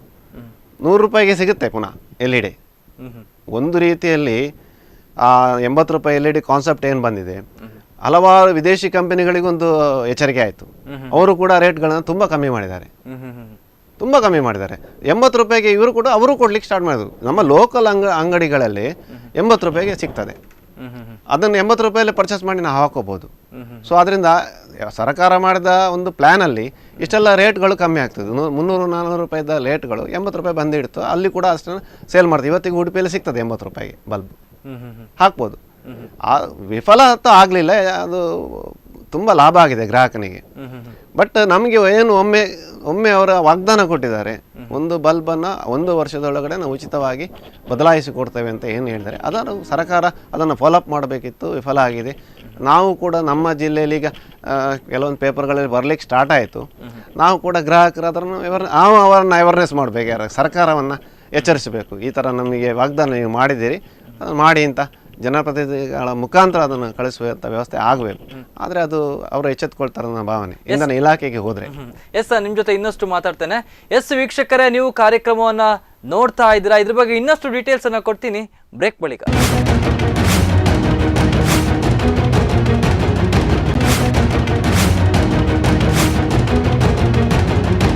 ಬ್ರೇಕ್ ಬಳಿಕ ಸ್ಪಂದನ ರಿಪೋರ್ಟ್ಗೆ ಮತ್ತೆ ಸ್ವಾಗತ. ಎಸ್ ಸರ್, ನಾನು ನಿಮ್ಮ ಜೊತೆ ಮಾತಾಡ್ತಾ ಇದ್ದೆ. ಇನ್ನು ವಿದ್ಯುತ್ ಬಿಲ್ಗಳಲ್ಲಿ ಗ್ರಾಹಕರಿಗೆ ಸ್ವಲ್ಪ ಕಡಿಮೆ ನಿಟ್ಟಿನಲ್ಲಿ ಬಳಸಬೇಕು ಅಥವಾ ಬಿಲ್ ದರ ಕಡಿಮೆ ಬರಬೇಕು ಅಂದರೆ ಯಾವ್ಯಾವ ನಿಟ್ಟಿನಲ್ಲಿ ಕ್ರಮ ಕೈಗೊಳ್ಬೋದು? LED ನಂಬರ್ 1 LED ಈಗ ಹಾಕಿದ ತಕ್ಷಣ ಎಲ್ರಿಗೂ ವಿದ್ಯುತ್ತಿನ ಬಿಲ್ಲಲ್ಲಿ ಕಮ್ಮಿ ಬರ್ತದೆ. ಖಂಡಿತವಾಗಿ ಬಂದಿದೆ, ಬರ್ತಾ ಇದೆ. ಅದ್ರ ಜೊತೆ ಸೋಲಾರ್ ಹಾಕೋಬೋದು. ಮತ್ತು ಆಮೇಲೆ ಈ ಮೆಸ್ಕಾಮ್ನಲ್ಲಿ ಈಗ ಅದೊಂದು ವಾದ ಇದೆ, ಏನು ಮಿನಿಮಮ್ ಚಾರ್ಜ್ ಕಲೆಕ್ಟ್ ಮಾಡ್ತಾ ಇದ್ದಾರೆ ಮೆಸ್ಕಾಮ್ನವರು. ಈಗ 1 ಕಿಲೋವಾಟ್ ತಗೊಂಡ್ರೆ ನಮ್ಮ ಗ್ರಾಮೀಣ ಭಾಗದಲ್ಲಿ ಕಮರ್ಷಿಯಲ್ ಆದರೆ 35-40 ರೂಪೀಸ್ ತಗೊಳ್ತಾರೆ. ಅದು ಏನು ಯೂಸ್ ಮಾಡದೆ ಕೂತ್ಕೊಳ್ಳಿ, ಅಷ್ಟು ನೀವು ಕಟ್ಟಲೇಬೇಕು ಅಂತ. ಅದು ಒಂದು ಕಾಲದಲ್ಲಿ ಇತ್ತು, ಅವರೇ ಮೀಟ್ರ್ ಕೊಡುವಂಥದ್ದು, ಅವರೇ ಸರ್ವಿಸ್ ಹೇಳುವಂಥದ್ದು ಎಲ್ಲ ಇತ್ತು, ಅವರದ್ದೇ ಮೀಟ್ರಲ್ಲೆಲ್ಲ ಇತ್ತು ಅಲ್ಲಿವರೆಗೆ, ಮೀಟ್ರ್ ಬಾಕ್ಸ್ವರೆಗೆ. ಈಗೆಲ್ಲವನ್ನು ಗ್ರಾಹಕ ಒದಗಿಸ್ತಾನೆ, ಜಸ್ಟ್ ಅಲ್ಲಿ ಕಂಬದಲ್ಲಿ ಕನೆಕ್ಟ್ ಮಾತ್ರ ಮಾಡೋದು. ಇಷ್ಟಕ್ಕೆ ನಾವು ಮಿನಿಮಮ್ ಚಾರ್ಜಸ್ ಯಾಕೆ ಕೊಡಬೇಕು? ನಮ್ಮದೊಂದು ವಾದ ಇದೆ. ಅದನ್ನು ನಾವು ಈಗ ಆಲ್ರೆಡಿ ನಾವು ಅದನ್ನು ಡ್ರಾಫ್ಟ್ ಮಾಡ್ತಾ ಇದ್ದೇವೆ. ನಾವು ಕೂಡ ಅದನ್ನು ಕೇಳ್ತೇವೆ, ಯಾಕಂದರೆ ಯಾಕೆ ಕೊಡಬೇಕು ಮಿನಿಮಮ್ ಚಾರ್ಜಸ್? ನಾವು ಇಷ್ಟು ಬಳಕೆ ಮಾಡಿದಷ್ಟೇ ವಿದ್ಯುತ್ ಕೊಡುವ, ನೀವು ಏನೋ ರೇಟ್ ಜಾಸ್ತಿ ಮಾಡ್ತಾ ಇದ್ದೀರಿ. ಆವಾಗ ಈಗ 3 ಕಿಲೋವಾಟ್ ನೀವು ತೊಗೊಂಡಿದ್ರಿ ಮನೆಯಿಂದ 80 ರೂಪಾಯಿಯನ್ನು ಮಿನಿಮಮ್ ಚಾರ್ಜ್ ತಗೊಳ್ತಾರೆ. ಅದು ಪುರಸಭೆಯಲ್ಲಿ 120 ರೂಪಾಯಿ 130 ರೂಪಾಯಿ ಆಗುತ್ತೆ ಉಪಯೋಗಿಸಿ ಅಥವಾ ಉಪಯೋಗಿಸಿ. ಏನು ಮಾಡದೆ ಕೂತ್ಕೊಂಡ್ರು ಕೂಡ ಅಷ್ಟು ನೀವು ಕಟ್ಟಲೇಬೇಕಾಗ್ತದೆ. ಅದರಿಂದ ಅದನ್ನು ಉಳಿತಾಯ ಮಾಡ್ಬೋದು. ಸರ್ಕಾರಕ್ಕೆ ನಷ್ಟ ಆದರೂ ಕೂಡ ಸರ್ಕಾರ ಅದನ್ನು ತಗೊಳ್ಬೋದು. ನೀವು ಎಷ್ಟು ಮೊಬೈಲಲ್ಲಿ ಎಷ್ಟು ಆಗಿದೆ ಅಷ್ಟಕ್ಕೆ ನಾವು ಮಾತ್ರ ಪೇಮೆಂಟ್ ಮಾಡ್ತೇವಲ್ಲ, ಅದೇ ರೀತಿ ಬರುವಂಥ ವ್ಯವಸ್ಥೆ ಆಗಬೇಕು, ಗ್ರಾಹಕನಿಗೆ ಉಪಯೋಗ ಆಗ್ತದೆ. ಆಗ ಗ್ರಾಹಕ ಆಲ್ಟರ್ನೇಟಿವ್ ಆಗಿ ಈಗ ಏನು LEDಗಳನ್ನು ಸರ್ಕಾರ ಕೊಟ್ಟು ಅವೇರ್ನೆಸ್ ಕಾರ್ಯಕ್ರಮ ಮಾಡಿದ್ದಾರೆ. ಅದರ ಜೊತೆ ಇದಕ್ಕೆ ಹೋಗ್ಬೋದು, ಸೋಲಾರಿಗೆ ಹೋಗ್ಬೋದು, ಸೋಲಾರ್ ಮಾಡ್ಬೋದು. ಈಗ 1 ಮೆಗಾವಾಟ್ವರೆಗೆ ಈಸಿಲಿ ಮಾಡ್ತಾ ಇದ್ದಾರೆ ಕೆಲವೆಲ್ಲ. ಸೊ ಅದು ಮಾಡಿದರೆ ಗ್ರಾಹಕನಿಗೆ ಅನುಕೂಲ ಆಗ್ತದೆ. ಇದ್ರ ಬಗ್ಗೆ ಕೇಳ್ತೀನಿ, ಸೋಲಾರ್ ಹಾಕೋದ್ರಿಂದ ಗ್ರಾಹಕನಿಗೆ ಲಾಭವೋ ಅಥವಾ ಸರ್ಕಾರಕ್ಕೆ ಲಾಭವೋ ಅಂತ? ಇಬ್ಬರಿಗೂ. ಗ್ರಾಹಕ ಅಲ್ಲಿ ಸೋಲಾರ್ದು ಏನು ಸಿಸ್ಟಮ್ ಅಂದರೆ, ಬೆಳಗ್ಗೆ ಏನು ನಾವು ಯೂಸ್ ಮಾಡ್ತೇವೆ, ಈಗ ನೀವು ನೋಡಿ ಒಂದು ಉದಾಹರಣೆ ತಗೊಳ್ಳಿ. ನೀವು ಒಂದು ಮನೆಯಲ್ಲಿ ಇಬ್ಬರು ಕೆಲಸಕ್ಕೆ ಹೋಗ್ತೀರಿ ಅಂತ ಎಣಿಸಿ. ಇಬ್ಬರು ಬೆಳಗಿಂದ 5 ಗಂಟೆವರೆಗೆ ಅಲ್ಲಿ ಏನು ಉಪಯೋಗ ಇಲ್ಲ, ಇದರಿಂದ ಫ್ರಿಜ್ ಉಪಯೋಗ ಆಗ್ತದೆ. ನೀವು 2-3 ಕಿಲೋವ್ಯಾಟಿದ್ದು ಸೋಲಾರ್ ಹಾಕ್ಕೊಂಡ್ರೆ ಅದನ್ನು ಗ್ರಿಡ್ಡಿಗೆ ವಾಪಸ್ ಕೊಡ್ಬೋದು ಮೆಸ್ಕಾಮಿಗೆ. ನಿಮಗೆ ಬರುವಂಥ ವಿದ್ಯುತ್ ಬಿಲ್ಲಲ್ಲಿ ಲೆಸ್ ಆಗಿ ಬರುತ್ತೆ. ನೀವು ರಾತ್ರಿ ಮಾತ್ರ ನೀವು ಬಳಕೆ ಮಾಡ್ತೀರಾ, ಹಗಲಿಗೆ ನೀವು ಉತ್ಪತ್ತಿ ಮಾಡಿದ್ದನ್ನು ಮೆಸ್ಕಾಮಿಗೆ ಕೊಡ್ತೀರಿ. ಇದು ಒಳ್ಳೆಯ ಯೋಜನೆ, ವಾಪಸ್ ಕೊಡ್ತೀರಿ. ನೀವು ರಾತ್ರಿ ಇಡೀ ಮಾತ್ರ ಯೂಸ್ ಮಾಡ್ತೀರಿ, ಹಗಲಿ ಫುಲ್ಲು ನೀವು ಇರೋದಿಲ್ಲ, ಆಫೀಸಲ್ಲಿ ಎಲ್ಲಿ ಇರ್ತೀರಿ. ಆವಾಗ ಮನೆಯಲ್ಲಿ ಯಾರೂ ಇರೋದಿಲ್ಲ, ಆ ಉತ್ಪತ್ತಿ ಆದ ಕರೆಂಟು ಮೆಸ್ಕಾಮ್ ಗ್ರಿಡ್ಡಿಗೆ ಹೋಗ್ತದೆ. ನಿಮ್ಮ ಟೋಟಲ್ ಬಿಲ್ಲಲ್ಲಿ ನಿಮಗೆ 200 ರೂಪಾಯಿ 200 ಯೂನಿಟ್ ಬಂದಿದ್ದರೆ ನಿಮಗೆ, ನೀವು ಬಳಕೆ ಮಾಡದೆ ಕೊಟ್ಟ ಯೂನಿಟ್ ಎಷ್ಟಿರ್ತದೆ 100 ಯೂನಿಟ್ ಆಗಿದ್ದರೆ ಆ 100 ಯೂನಿಟ್ಗೆ ಮಾತ್ರ ಬಿಲ್ ಮಾಡ್ತಾರೆ, ಉಳಿದು ಫ್ರೀ ಆಗುತ್ತೆ ನಿಮಗೆ. ಸೊ ಈ ಥರದ್ದು ಕಾನ್ಸೆಪ್ಟ್ ಇದೆ, ಸರ್ಕಾರ ಯೋಜನೆ ಮಾಡಿದೆ. ಹೆಚ್ಚಿನವರು ಮಾಡ್ತಾ ಇದ್ದಾರೆ, ಸ್ವಲ್ಪ ಅನುಕೂಲಸ್ಥರು ಮಾಡ್ತಾ ಇದ್ದಾರೆ. ಪಾಪದವರಿಗೆ ಕಮ್ಮಿ ಅದು ಸ್ವಲ್ಪ ಕಷ್ಟ ಆಗುತ್ತೆ, ಅನುಕೂಲಸ್ಥರು ಮಾಡ್ತಾ ಇದ್ದಾರೆ. ಅದು ಒಂದು ಉತ್ತಮ ಯೋಜನೆ, ಅದನ್ನೆಲ್ಲ ಇಂಪ್ಲಿಮೆಂಟ್ ಮಾಡ್ಬೋದು ಗ್ರಾಹಕ ಪರವಾಗಿ. ಇನ್ನು ಸಾರ್ವಜನಿಕರು ಹೇಳುವ ಪ್ರಕಾರ ವಿದ್ಯುತ್ ಬಿಲ್ ಏನು ಬರ್ತದೆ ಅದರಲ್ಲಿ ಸರಿಯಾದಂತಹ ರೀತಿಯಲ್ಲಿ ಆ ಬಿಲ್ ಇರೋದಿಲ್ಲ. ಡೇಟ್ ಆಗಿರ್ಬೋದು, ಟೈಮ್ ಆಗಿರ್ಬೋದು, ಅಥವಾ ಎಷ್ಟು ಬಿಲ್ ಕಟ್ಟಬೇಕು, ಹಳೆ ಬಿಲ್ ಎಷ್ಟು, ಇದೆಲ್ಲ ಗೊತ್ತಾಗ್ತಾ ಇಲ್ಲ. ಯಾಕೆ ಇಷ್ಟು ಗೊಂದಲಗಳಾಗ್ತಾ ಇದೆ? ಪ್ರಿಂಟ್ ಮಷೀನ್ ಅಲ್ಲಿ ಕೂಡ ಪ್ರಿಂಟ್ ಏನೇನ್ ಇದೆ ಅಲ್ಲಿ ದರ ಅಂದ್ರೆ ಡೇಟ್ ಇರುತ್ತೆ, ಡೇಟ್ ಇರೋ ದರ ಇರುತ್ತೆ. ಹೀಗೆ ಯಾಕೆ ಆಗ್ತಾ ಇದೆ ಅಂತ? ಅದು ಆ ಮಿಷಿನ್ SBM ಅಂತ ಇದೆ, ಸ್ಪಾಟ್ ಬಿಲ್ಲಿಂಗ್ ಮಿಷಿನ್ ಅಂತ ಇದೆ. ಅದಕ್ಕೆ ಫೀಡ್ ಮಾಡಿ ಕೊಟ್ಟಿರ್ತಾರೆ ನಮ್ಮ ಸಬ್ ಡಿವಿಷನಲ್ಲಿ. ಅದು ಬಿಲ್ ಮಾಡುವಾಗ ಪ್ರಿಂಟಿಗೆ ಅಡ್ಜಸ್ಟ್ಮೆಂಟ್ ಮಾಡಬೇಕಾಗ್ತದೆ. ಆ ಪ್ರಿಂಟ್ ಏನು ನಮ್ಮ ಪೇಪರ್ ಏನಿದೆ ಮುಂದೆ ಹಿಂದೆ ಹೋಗ್ತದೆ, ಅಲ್ಲಿ ಪ್ರಿಂಟೆಡ್ ಫಾರ್ಮೇಟ್ ಇರ್ತದೆ, 6 ನಂಬರ್ ಅದೆಲ್ಲ ಪ್ರಿಂಟೆಡ್ ಫಾರ್ಮೇಟ್ ಇರ್ತದೆ. ನೀವು ಬೇಕಾದಂಥ ಅಲ್ಲಿ ಸ್ಥಳದಲ್ಲಿ ಒದಗಿಸಿದ ಡಾಟಾ ಅದು ಫಿಲ್ ಆಗ್ತಾ ಹೋಗ್ತದೆ. ಅಲ್ಲಿ ಫಿಲ್ ಆಗ್ತಾ ಹೋಗುವಾಗ ಅದು ಮುಂದೆ ಹಿಂದೆ ಆದರೆ ಮೇಲ್ ಕೆಳಗಡೆ ಆಗ್ತದೆ. ಅದೇ ಅಷ್ಟು ಮಾಡುವಂಥ ತಾಳ್ಮೆ ಅವನಿಗಿರೋದಿಲ್ಲ. ಅಲ್ಲಿ ಅದನ್ನು ಕಾಂಟ್ರಾಕ್ಟ್ ಕೊಡಲ್ಲ. ಲಾಸ್ಟ್ ಟೈಮ್ ಅದನ್ನು ಚರ್ಚೆ ಮಾಡಿತ್ತು ನಮ್ಮ TV-ನಲ್ಲಿ. ಅದು ಅಷ್ಟು ತಾಳ್ಮೆ ಅವನಿಗಿರೋದಿಲ್ಲ, ಅಲ್ಲಿ ಬಿಲ್ ಮಾಡಿ ಕೊಡುವವನಿಗೆ. ಅವ ಅಡ್ಜಸ್ಟ್ಮೆಂಟ್ ಮಾಡಲಿಕ್ಕೆ ಹೋಗೋದಿಲ್ಲ. ಏನು ಒತ್ತಾನೆ ಅದು ನಿಮ್ಮ ನೋಡ್ಬೋದು, ಕಂಡಕ್ಟರ್ ಹತ್ರ ಇರ್ತದೆ ನೋಡಿ, ಅದು ಅಂಥ ಥರ ಸ್ಪಾಟ್ ಬಿಲ್ಲಿಂಗ್ ಮಿಷಿನ್. ಒತ್ತಿದ ತಕ್ಷಣ ಅದು ಡಾಟಾ ಫಿಲ್ ಅವನೇನು ರೀಡಿಂಗ್ ಮಾಡ್ತಾನೆ, ಫಿಲ್ ಆಗ್ತದೆ, ಒತ್ತಾನೆ ಅದು ಪ್ರಿಂಟಾಗಿ ಬರುತ್ತೆ, ಅವ ಮೇಲೆ ಕೆಳಗೆ ಬರ್ತದೆ. ಅವನಿಂದ ಅದು ಮಿಷಿನ್ ಪ್ರಾಬ್ಲಮ್, ಅವನಿಂದ ಪ್ರಾಬ್ಲಮ್ ಅಲ್ಲ, ಮಿಷಿನ್ ಆಕ್ಚುಲಿ ಮಷಿನ್ ಪ್ರಾಬ್ಲಮ್ ಆದ್ರೂ ಕೂಡ ಸರಿ ಮಾಡ್ಬೇಕಾದಂತದ್ದು ಅವನ ಕರ್ತವ್ಯ. ಯಾಕೆಂತ ಹೇಳಿದ್ರೆ ಸಾರ್ವಜನಿಕರೇ ಇದ್ದಾರೆ, ವಿದ್ಯುತ್ ಬಿಲ್ ಅನ್ನ ಕಟ್ತಾರೆ, ಅವ್ನು 300ರಿಂದ 1000 ರೂಪಾಯಿ ಕಟ್ತಾರೆ. ಅಂತದ್ರಲ್ಲಿ ಅವ್ರು ಕೊಡುವಂತ ಬಿಲ್ ನೀಟ್ ಆಗಿರ್ಬೇಕಲ್ವಾ? ಖಂಡಿತವಾಗಿರಬೇಕು. ನಾನು ಅದನ್ನ ಬಿಲ್ಲಿಂಗ್ ಸಿಸ್ಟಮೇ ಚೇಂಜ್ ಮಾಡಬೇಕು ಅಂತ ಬಯಸ್ತೇನೆ. ಯಾಕಂದ್ರೆ ಆ ಸರಿಯಾದ ಸಿಸ್ಟಮ್ ಎಲ್ಲ ನೀವು ಕೊಡುವಂತ ಕ್ಲೀನ್ ಅದು ನೀವು ಅದೆಲ್ಲ ನಮಗೆ ಮೆಸ್ಕಾಬ್ ಲೋಗೋ ಎಲ್ಲ ಇರುತ್ತೆ, ನಮ್ಗೆ ಅದರ ಅವಶ್ಯಕತೆ ಇರೋದಿಲ್ಲ. ಆ್ಯಕ್ಚುಲಿ ನೀವು ಎಂಟರ್ ಬಿಲ್ ಪ್ರಿಂಟಿಗೆ ಕೊಟ್ಬಿಡಿ. ಈಗ ಏನೇನು ಡಾಟಾ ಅದರಲ್ಲಿ 6 ನಂಬರ್ ಅಂತ ಬರ್ದಿರ್ತದೆ, ಆದರೆ ಎದುರುಗಡೆ 6 ನಂಬರ್ ಬರೋದಿಲ್ಲ. ನೀವು 6 ನಂಬರ್ ಇಷ್ಟಂತ ಕೊಡಿ, ರೂಪೀಸ್ ಇಷ್ಟಂತ ಕೊಡಿ. ನೀವು ಆ ರೂಪೀಸ್ ಅಂತ ಬರೆಯೋ ಬದಲು ಅದರಲ್ಲಿ ಪ್ರಿಂಟ್ ಬರುವ ಹಾಗೆ ಮಾಡಿ, ಒಟ್ಟಿಗೆ ಬರಲಿ. ಈ ಕಡೆ ರೀಡಿಂಗ್ ಈ ಕಡೆ ಪ್ರಿಂಟ್ ಒಟ್ಟಿಗೆ ಬಂದರೆ ಏನೇನು ಡಾಟಾ ಎರಡು ಕಡೆ ಒಂದೇ ಬ್ಯಾಲೆನ್ಸ್ ಆಗುತ್ತೆ. ಇನ್ನು ಅದರಲ್ಲಿ ತುಂಬಾ ಜನ ಗೊಂದಲ ಇದೆ. ಯಾಕೆಂತ ಹೇಳಿದ್ರೆ ನಾನು ಈಗಾಗಲೇ ಹೇಳಿದಾಗೆ ಒಂದು ಕಡೆ ಡೇಟ್ ಇರ್ತದೆ, ದಿನಾಂಕ ಅಂತ ಇರ್ತದೆ, ಅಲ್ಲಿ ಬೇರೆ ಒಂದು ಕಡೆ ಬರ್ದಿರ್ತಾರೆ. ಇನ್ನೊಂದು ಕಡೆ ಟೋಟಲ್ ಆಗಿ ಒಟ್ಟು ರೂಪಾಯಿ ಅಂತ ಇರ್ತದೆ, ಅಲ್ಲಿ ಮತ್ತೆ ಪುನಃ ಬೇರೆ ಒಂದು ಹಣ ಇರ್ತದೆ, ಹಳೆ ಬಾಕಿ ಅಥವಾ ಹೊಸ ಮೊತ್ತ ಇದೆಲ್ಲ ಇರ್ತದೆ. ಯಾವುದಕ್ಕೂ ಕೂಡ ಕನ್ಫ್ಯೂಷನ್ ತಾಳೆ ಆಗೋದಿಲ್ಲ, ಸಾಧ್ಯನೇ ಇಲ್ಲ. ಅದು ಪಕ್ಕದವನೇ ನಮ್ಮ ಪಾಪದವರಿಗೆ ಸಾಧ್ಯನೇ ಇಲ್ಲ. ಅಲ್ಲಿ ಹೋಗ್ಮೇಲೆ ಅದಕ್ಕೆ ಲೈನ್ ಆಗ್ತಾ ಹೋಗ್ಬೇಕು, ನಾವೇ ಕೂತ್ಕೊಂಡು ಒಂದೊಂದೇ ಲೈನ್ ಆಗ್ತಾ ಹೋದ್ರೆ ಮಾತ್ರ ಆಗುತ್ತೆ. ಸೊ ಅದು ಸಿಸ್ಟಮ್ ಚೇಂಜ್ ಮಾಡಬೇಕು ನನ್ನ ಒತ್ತಾಯ ಇದೆ. ನಾನು ಆಲ್ರೆಡಿ ನಾವು ಅದನ್ನು ಮೊನ್ನೆ ಡಿಸ್ಕಷನ್ ಮಾಡಿತ್ತು, ನಮ್ಮ ತಮ್ಮ ಟಿ ವಿಯಲ್ಲಿ ಸ್ಪಂದನದಲ್ಲೇ ಮಾಡಿತ್ತು, ಮಾಡಬೇಕು ಅಂತ. ಗೊತ್ತಿಲ್ಲ ಏನು ಮಾಡ್ತಾರೆ ಅಂತ. ಹಿಂದೆ ಸ್ವಲ್ಪ ಹಿಂದೆ ಹೋದ್ರೆ ಇನ್ನು ಕರೆಂಟ್ ಬಿಲ್ ದರದಲ್ಲಿ ಜಾಸ್ತಿ ಬರ್ತಿತ್ತು. ನಾರ್ಮಲ್ ಆಗಿ ಒಂದು ಮನೆಯಲ್ಲಿ 200 ರೂಪಾಯಿ 300 ರೂಪಾಯಿ ಬಿಡ್ತಾ ಇದ್ರೆ ಸಡನ್ ಆಗಿ 900 ರೂಪಾಯಿ 2000 ರೂಪಾಯಿ ಬಂತು ಒಂದು ಟೈಮಲ್ಲಿ. ಯಾಕಾಗಿ ಹಾಗಾಯ್ತು ಹಾಗಾದ್ರೆ? ಅದರಲ್ಲಿ ಟೆಕ್ನಿಕಲ್ ಆಗಿ ಹೇಳಬೇಕಾದ್ರೆ ರೀಡಿಂಗ್ ಮಿಸ್ಟೇಕ್ ಆಗಿರ್ಬೋದು ಒಂದು. ಎರಡನೇದಾಗಿ ಅವರ ಮನೆಯಲ್ಲಿ ಸರಿಯಾದ ಅರ್ಥಿಂಗ್ ಏನಾದರೂ ಇಲ್ದಿದ್ರೆ, ಅರ್ಥ ಆಗ್ತಾ ಇದ್ರೆ, ಏನಾದರೂ ಎಕ್ವಿಪ್ಮೆಂಟ್ಗಳು ಫ್ರಿಜ್ ಆಗಿರ್ಬೋದು, ಏನಾದ್ರು ಗ್ರೌಂಡಿಂಗ್ ಆಗ್ತಿದ್ರೆ, ಈಗ ಡಿಜಿಟಲ್ ಮೀಟರ್ ಏನು ಹಾಕಿದ್ದಾರೆ, ಆ ಡಿಜಿಟಲ್ ಮೀಟರಲ್ಲಿ ಕಣ್ಣು ಹೀಗೆ ಮಾಡುವಾಗ ಒಂದೊಂದು ಹಾರಿ ಹೋಗ್ತಾ ಇರ್ತದೆ.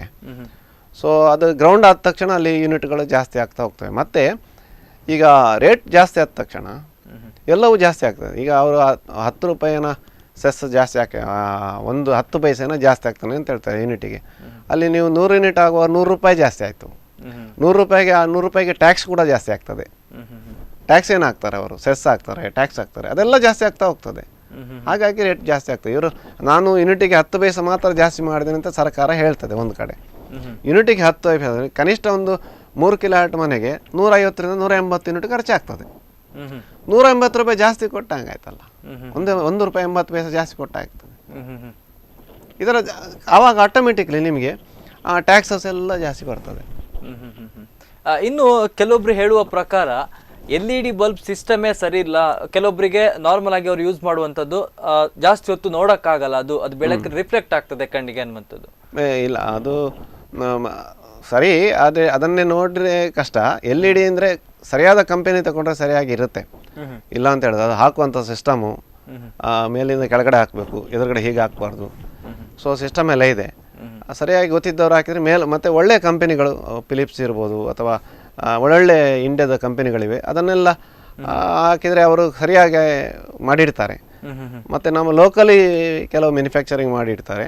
ಸೊ ಅದು ನಿಮಗೆ ಕಣ್ಣಿಗೆ ಹೊಡಿತದೆ. ಅದು ನೀವು ವಾಹನಗಳಲ್ಲಿ ನೋಡ್ಬೋದು, ಕಣ್ಣಿಗೆ ಹೊಡಿತದೆ. ಈ ಥರ ಬಲ್ಬ್ಗಳಲ್ಲಿ ಏನಾಗೋದಿಲ್ಲ, ಮೇಲ್ಗಡೆಯಿಂದ ಕೆಳಗಡೆ ಬೀಳುವಂಥದ್ದು ಏನಾಗೋದಿಲ್ಲ. ಅದಕ್ಕೆ ಸರಿಯಾದ ಒಂದು ಪರದೆಯನ್ನು ಕೊಟ್ಟಿರ್ತಾರೆ.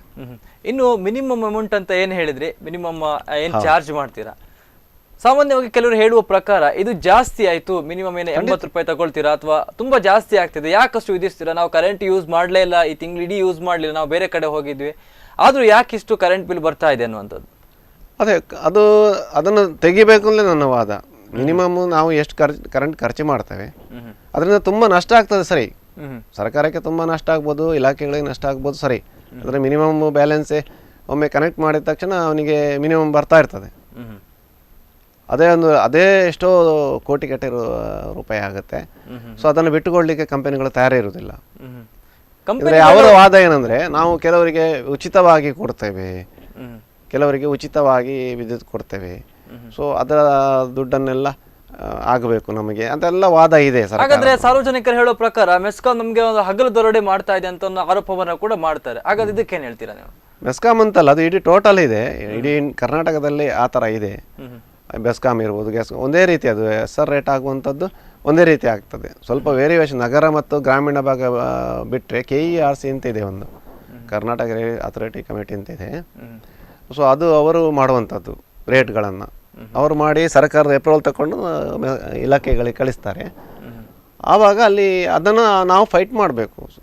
ಬಳಕೆದಾರ ಆಗಿರ್ಬೋದು, ಗ್ರಾಹಕರಾಗೂ ನಾವು ಲಾಸ್ಟ್ ಟೈಮ್ ಹೋದಾಗ ಕೂಡ ಹೀಗೆ ಕೇಳಿದ್ದೇವೆ ನಾವು, ನಮಗೆ ಅದನ್ನು ಮುಕ್ತಿ ಕೊಡಿ, ನೀವು ಪಾರದರ್ಶಕತೆ ಇರಲಿ ಅಂತ. ಸೊ ಅದು ಎಲ್ಲ ಸರ್ಕಾರಗಳು ದುಡಿ ಹಾಕ್ತಾರೆ ಅದನ್ನು ಮುಂದೆ ನನ್ನ ಸೈಡಿಂದ ಹೋಗಿಬಿಡಲಿ ಅಂತ. ನಾವು ಅನೇಕ ಗ್ರಾಹಕ ನೋಡಿ, ರೈತರಿಗೆ ಲಾಸ್ಟ್ ಟೈಮು ಕಳೆದ ಸರ್ಕಾರ, ಹಿಂದಿನ ಸರ್ಕಾರ ಒಂದು ಕನೆಕ್ಷನ್ ಮಾಡಬೇಕಾದ್ರೆ 10,000 ರೂಪಾಯಿ ಕೊಡಬೇಕು ಅಂತ ಹೇಳಿದರು. 10,000 ರೂಪೀಸ್ ಕೊಡಬೇಕು. ನಾವು ಅದನ್ನು ನಮ್ಮ ಯೂನಿಯನ್ ಮುಖಾಂತರ ನಮ್ಮ ಮುಖ್ಯಮಂತ್ರಿಗಳಿಗೆ ಮತ್ತು ವಿರೋಧ ಪಕ್ಷ ನಾಯಕರುಗಳಿಗೆ ನಾವು ಮನವರಿಕೆ ಮಾಡಿತ್ತು. ಇದು ನೀವು ಹಗಲದೊಡೆ ಮಾಡ್ತಾಯಿದ್ದೀರಿ, ನಮ್ಮ ಉಡುಪಿ ಜಿಲ್ಲೆಯಲ್ಲಿ ಪ್ರಾಮಾಣಿಕ ವ್ಯಕ್ತಿಗಳಿದ್ದಾರೆ, ದುಡ್ಡು ಕಟ್ಟುವವರಿದ್ದಾರೆ, ನಾವು ಯಾಕೆ 10,000 ರೂಪಾಯಿ ಪೆನಾಲ್ಟಿ ಕಟ್ಟಬೇಕು? ನಾವು ಅವರು ಅಕ್ರಮಕ್ಕೆ ದಂಡ ಅಂತ ಹಾಕಿದರು. ನಾವು ಸಕ್ರಮ ಕರೆಂಟ್ ತಗೊಂಡ್ರು ಕೂಡ, ಅಕ್ರಮ ಅಂದ್ರೇನು, ಕರೆಂಟ್ ಕೊಟ್ಟಿರ್ತಾನೆ ಅದಕ್ಕೆ ದಂಡ ಹಾಕಿ ಸಕ್ರಮ ಮಾಡಿಕೊಳ್ಳುವಂಥದ್ದು. ನೀವು ಹೊಸದಾಗಿ ಕನೆಕ್ಷನ್ ಮಾಡಬೇಕಾದ್ರೂ 10,000 ರೂಪಾಯಿ ಕಟ್ಟಬೇಕು ಅಂತ ಹೇಳಿದರು. ಅವಾಗ ಅದು ಅಕ್ರಮ ಅಲ್ಲ, ನಾವು ಸಕ್ರಮ ಕೊಡಬೇಕಾದ್ರೂ ನಾವು ದಂಡ ಕಟ್ಟಬೇಕು, ಇದು ಯಾವ ನ್ಯಾಯ ಅಂತ ನಾವು ಕ್ವಶನ್ ಮಾಡಿತ್ತು. ಅದಕ್ಕೆ ಅಲ್ಲಿಂದ ಉತ್ತರ ನಮಗೆ ಕೋಆಪ್ರೇಟ್ ಮಾಡಿ, ನಾವು ರೈತರಿಗೆ ಇನ್ಫ್ರಾಸ್ಟ್ರಕ್ಚರ್ ಡೆವಲಪ್ಮೆಂಟಿಗೆ ಟ್ರಾನ್ಸ್ಫಾರ್ಮರ್ ಹಾಕಿ ಎಲ್ಲ ಕೊಡ್ತೇವೆ, ಉಚಿತವಾಗಿ ವಿದ್ಯುತ್ ಕೊಡ್ತಾ ಇದ್ದೇವೆ, ಅದಕ್ಕೋಸ್ಕರ ನಮಗೆ ಖರ್ಚಾಗ್ತದೆ, ಆದ್ದರಿಂದ ನೀವು ನಮಗೆ 10,000 ರೂಪಾಯಿ ಕೊಡಲಿಕ್ಕೆ ಒಂದು ಕೋಆಪ್ರೇಟ್ ಮಾಡಿ ಅಂತ ಬಂತು. ಮತ್ತು ನಾವು ಅದನ್ನು ನಮ್ಮ ಸಂಬಂಧಪಟ್ಟ ಕೃಷಿ ಸಂಘಗಳಿಗೆ ನಾವು ಮನವರಿಕೆ ಮಾಡಿತು. ಅದಕ್ಕೆ ನಮಗೆ ಅವರು ಹೋರಾಟ ಮಾಡಬೇಕು, ಅದು ಆ್ಯಕ್ಚುಲಿ ಕೃಷಿ ಸಂಘದವರು ಮಾಡಬೇಕು, ಅವ್ರ ಬೆನ್ನೆಲುಬಾಗಿ ನಾವಿಲ್ಲಿ ನಿರ್ತೇವೆ. ಅವರು ಅದನ್ನು ತಾರ್ಕಿಕ ಹಂತಕ್ಕೆ ಕೊಂಡೋಗಿಲ್ಲ, ಅದು ಈವಾಗಲೂ ಚಾಲ್ತಿಯಲ್ಲಿದೆ. ಈ ಥರ ಅನೇಕ ಮಾಡ್ತಾ ಇರ್ತಾರೆ ಸರ್ಕಾರ. ಎಲ್ಲಿ ಕಡೆಯಿಂದ ಫ್ರೀಯಾಗಿ ಕೊಟ್ಟರೆ ಇನ್ನೊಂದು ಕಡೆಯಿಂದ ಅವರು ತಗೊಳ್ತಾರೆ. ಸುಮ್ಮನೆ ನಾವು ಫ್ರೀ ಅಂತ ಹೇಳೋದು, ಫ್ರೀ ಕೊಟ್ಟಕ್ಕಿಂತ ಜಾಸ್ತಿ ಅಲ್ಲಿ ಬಂದಿರ್ತದೆ ಅವರಿಗೆ. ಹಾಗಾದ್ರೆ ಜನರಿಗೆ ಮೋಸ ಮಾಡ್ತಿದ್ದಾರೆ. ಖಂಡಿತವಾಗಿ 100% ಮೋಸ. ಯಾಕಂದರೆ ಒಂದು ಕಡೆಯಿಂದ ನೀವು ಉಚಿತವಾಗಿ ಕೊಟ್ಟ ತಕ್ಷಣ ಒಂದು ಕಡೆಯಿಂದ ಏರಿಸ್ತಾರೆ ಕಮರ್ಷಿಯಲಿಗೆ. ಈಗ ಹಾಗಾದ್ರೆ ಉಚಿತ ಅಂತ ಯಾಕೆ ಹಾಕ್ಬೇಕು? ಹಾಗಾದ್ರೆ ಅದು ಮತಬೇಟೆ. ಈಗ ಯಾರಿಗೆ ಬೇಕು ಅದು ಉಚಿತ? ರೈತರ ಓಟ್ ಯಾರಿಗೆ ಬೇಕು? ಅವರಿಗೆ ಬೇಕು. ನಮ್ಮಲ್ಲಿ ಯಾರು ಉಚಿತ ಕೇಳೋದು? ನಮ್ಮ ರೈತರ ಉಡುಪಿ ಜಿಲ್ಲೆ ಮಟ್ಟಿಗೆ ನಾನು ಹೇಳ್ತಾ ಇರೋದು, ನಮಗೆ ಉಚಿತವಾಗಿ ಬೇಡ, ಒಂದು ಕಮ್ಮಿಯಲ್ಲಿ ಕೊಡಿ ಕರೆಂಟನ್ನು. ನಮ್ಮಲ್ಲಿ ಹೇಳ್ತಾ ಇದ್ದು, ನಮ್ಮ ಅನೇಕ ನನ್ನ ರೈತ ಸ್ನೇಹಿತ ಮಿತ್ರರಿದ್ದಾರೆ, ರೈತ ಸಂಘದವರಿದ್ದಾರೆ, ಅವ್ರು ನಾವು ಮಾತಾಡುವಾಗ ನನಗೆ ಹೇಳ್ತಾರೆ, ಅವರು ಅನ್ಅಫಿಷಿಯಲ್ ಆಗಿ ಹೇಳ್ತಾರೆ, ನಮಗೆ ಉಚಿತವಾಗಿ ಬೇಡ, ಒಂದು ಕಮ್ಮಿ ಇದರ ರೇಟಲ್ಲಿ ಕೊಡಿ, ರೇಟ್ ಕಮ್ಮಿ ಮಾಡಿ, 2 ರೂಪಾಯಿ 1 ರೂಪಾಯಿ ಈಗ ಯೂನಿಟ್ ಒಂದು ಮಾಡಿ ಕೊಡಿ, 50 ಪೈಸೆ ಮಾಡಿ ಕೊಡಿ, ನಮಗೆ ರೇಟಲ್ಲಿ ಉಚಿತ ಬೇಡ, ನಾವು ಪ್ರಾಮಾಣಿಕವಾಗಿ ಕಟ್ತೇವೆ. ನಮ್ಮಲ್ಲಿ ಎಲ್ಲ ಮೀಟ್ರ್ ಅಳವಡಿಸಿದ್ದಾರೆ, ನಮ್ಮ ಉಡುಪಿ ಜಿಲ್ಲೆಯಲ್ಲಿ ಎಲ್ಲ ಮೀಟ್ರ್ ಅಳವಡಿಸಿ ಕರೆಂಟ್ ಕೊಟ್ಟಿದ್ದಾರೆ IP ಸೆಟ್ಗಳಿಗೆ. ಆದರೆ ಅದೇ ಹೊರಗಡೆ ಜಿಲ್ಲೆಯವರಿಗೆ, ಮಂಡ್ಯ ಅಲ್ಲಿ ಆ ಕಡೆ ಹೋದರೆ ಮೀಟ್ರ್ ಇಲ್ಲ ಅಲ್ಲಿ. ಅದನ್ನು ಅಲ್ಲಿ ನೀವು 10,000 ತಗೊಳ್ಳಿ, 20,000 ಕೊಡೋದು ತೊಂದರೆ ಇಲ್ಲ. ಆದರೆ ನೀವು ಪಾಲಿಸಿ ಮಾಡುವಾಗ ಇಡೀ ಕರ್ನಾಟಕಕ್ಕೆ ಮಾಡ್ತಾರಲ್ಲ, ಅದು ನಾವು ತಪ್ಪು ಅಂತ ಹೇಳೋದು.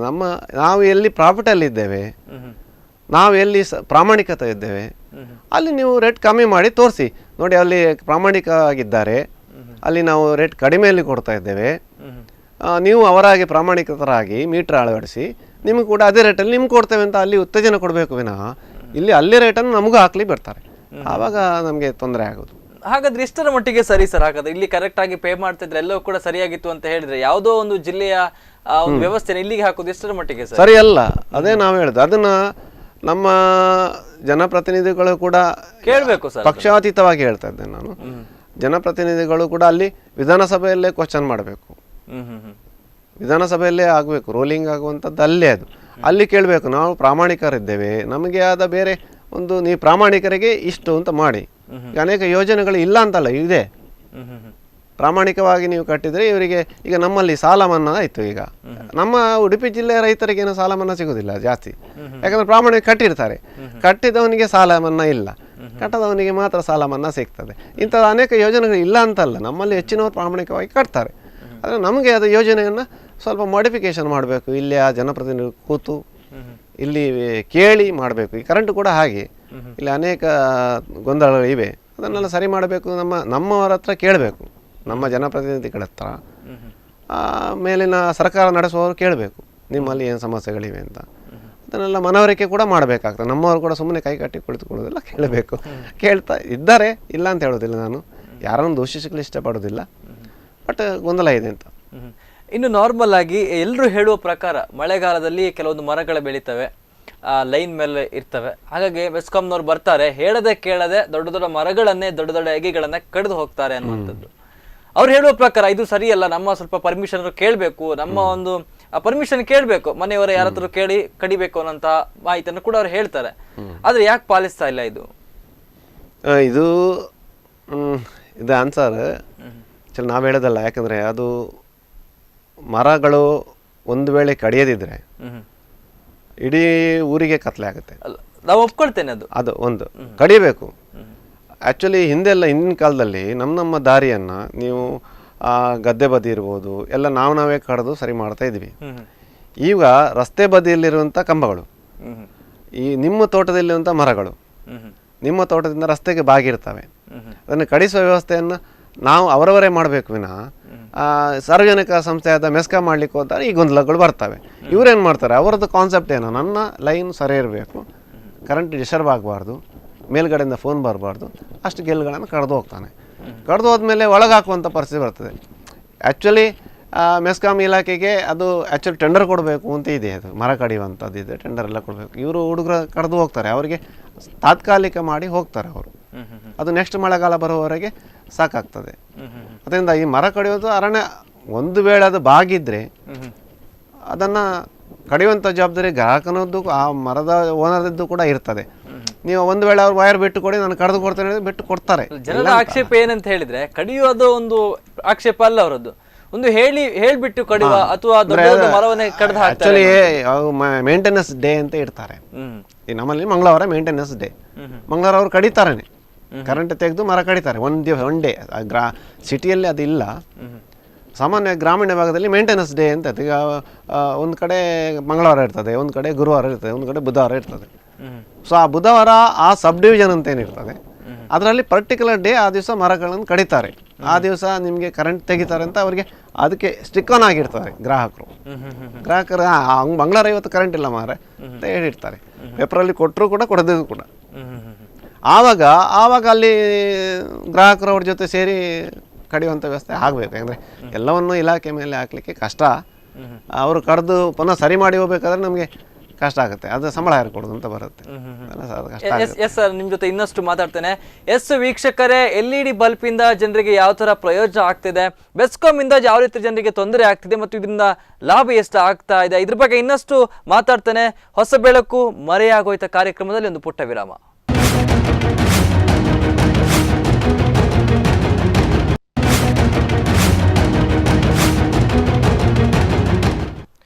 ಬ್ರೇಕ್ ಬಳಿಕ ಹೊಸ ಬೆಳಕು ಮರೆಯಾಯ್ತ ನೇರ ಪ್ರಸಾರ ಕಾರ್ಯಕ್ರಮಕ್ಕೆ ಸ್ವಾಗತ. ಎಸ್, ನನ್ನ ಜೊತೆ ನಾಗರಾಜ್ ಅವರಿದ್ರೆ ಮಾತಾಡ್ತಾ ಇದೆ. ಸರ್, ಈಗಾಗಲೇ ಹೊಸ ಬೆಳಕು ಯೋಜನೆ ಮಧ್ಯಕ್ಕೆ ಸ್ತಬ್ಧವಾಗಿದೆ.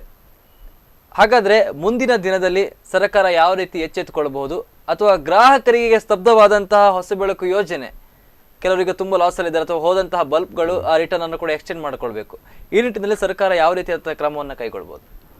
ಗ್ರಾಹಕನ ಬಳಿ ಯಾವ ಪರ್ಚೇಸ್ ಮಾಡಿದ ಬಿಲ್ಗಳಿದ್ರೆ, ಗ್ಯಾರಂಟಿ ಪೀರಿಯಡಲ್ಲಿದ್ದರೆ ಖಂಡಿತವಾಗಿ ಗ್ರಾಹಕರ ವೇದಿಕೆ ಇದೆ, ದೂರು ವೇದಿಕೆ, ಗ್ರಾಹಕರ ದೂರು ವೇದಿಕೆ ಅಂತ ಇದೆ, ಅವರಲ್ಲಿ ದೂರಬಹುದು. ಒಂದು.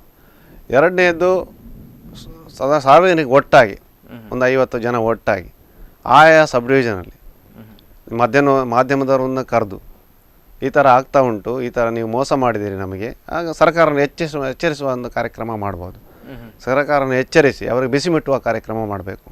ನಮಗೆ ಈ ಮೋಸ ಮಾಡಿದ್ದೀರಿ, ನೀವು ಗ್ಯಾರಂಟಿ ಪೀರಿಯಡ್ ಉಂಟು ಅಂತ ನಮಗೆ ಕೊಟ್ಟಿದ್ದೀರಿ, ನೀವು ಅದೀಗ ಕೊಡ್ತಾ ಇಲ್ಲ, ನೀವು ನಿಮ್ಮ ಅಂಗಡಿಗಳನ್ನು ಪುನಃ ತೆರೆಯಿರಿ, ನೀವು ಎಲ್ಲೆಲ್ಲಿ ನೀವು ಮಾರಾಟ ಮಾಡಿದಿರಿ ಅಲ್ಲೆಲ್ಲಿ ನೀವು ಪುನಃ ತೆರೆದು ನಮಗೆ ರಿಪ್ಲೇಸ್ಮೆಂಟ್ ಕೊಡಿ, ಇದೆಲ್ಲ ಒತ್ತಾಯ ಮಾಡ್ಬೋದು.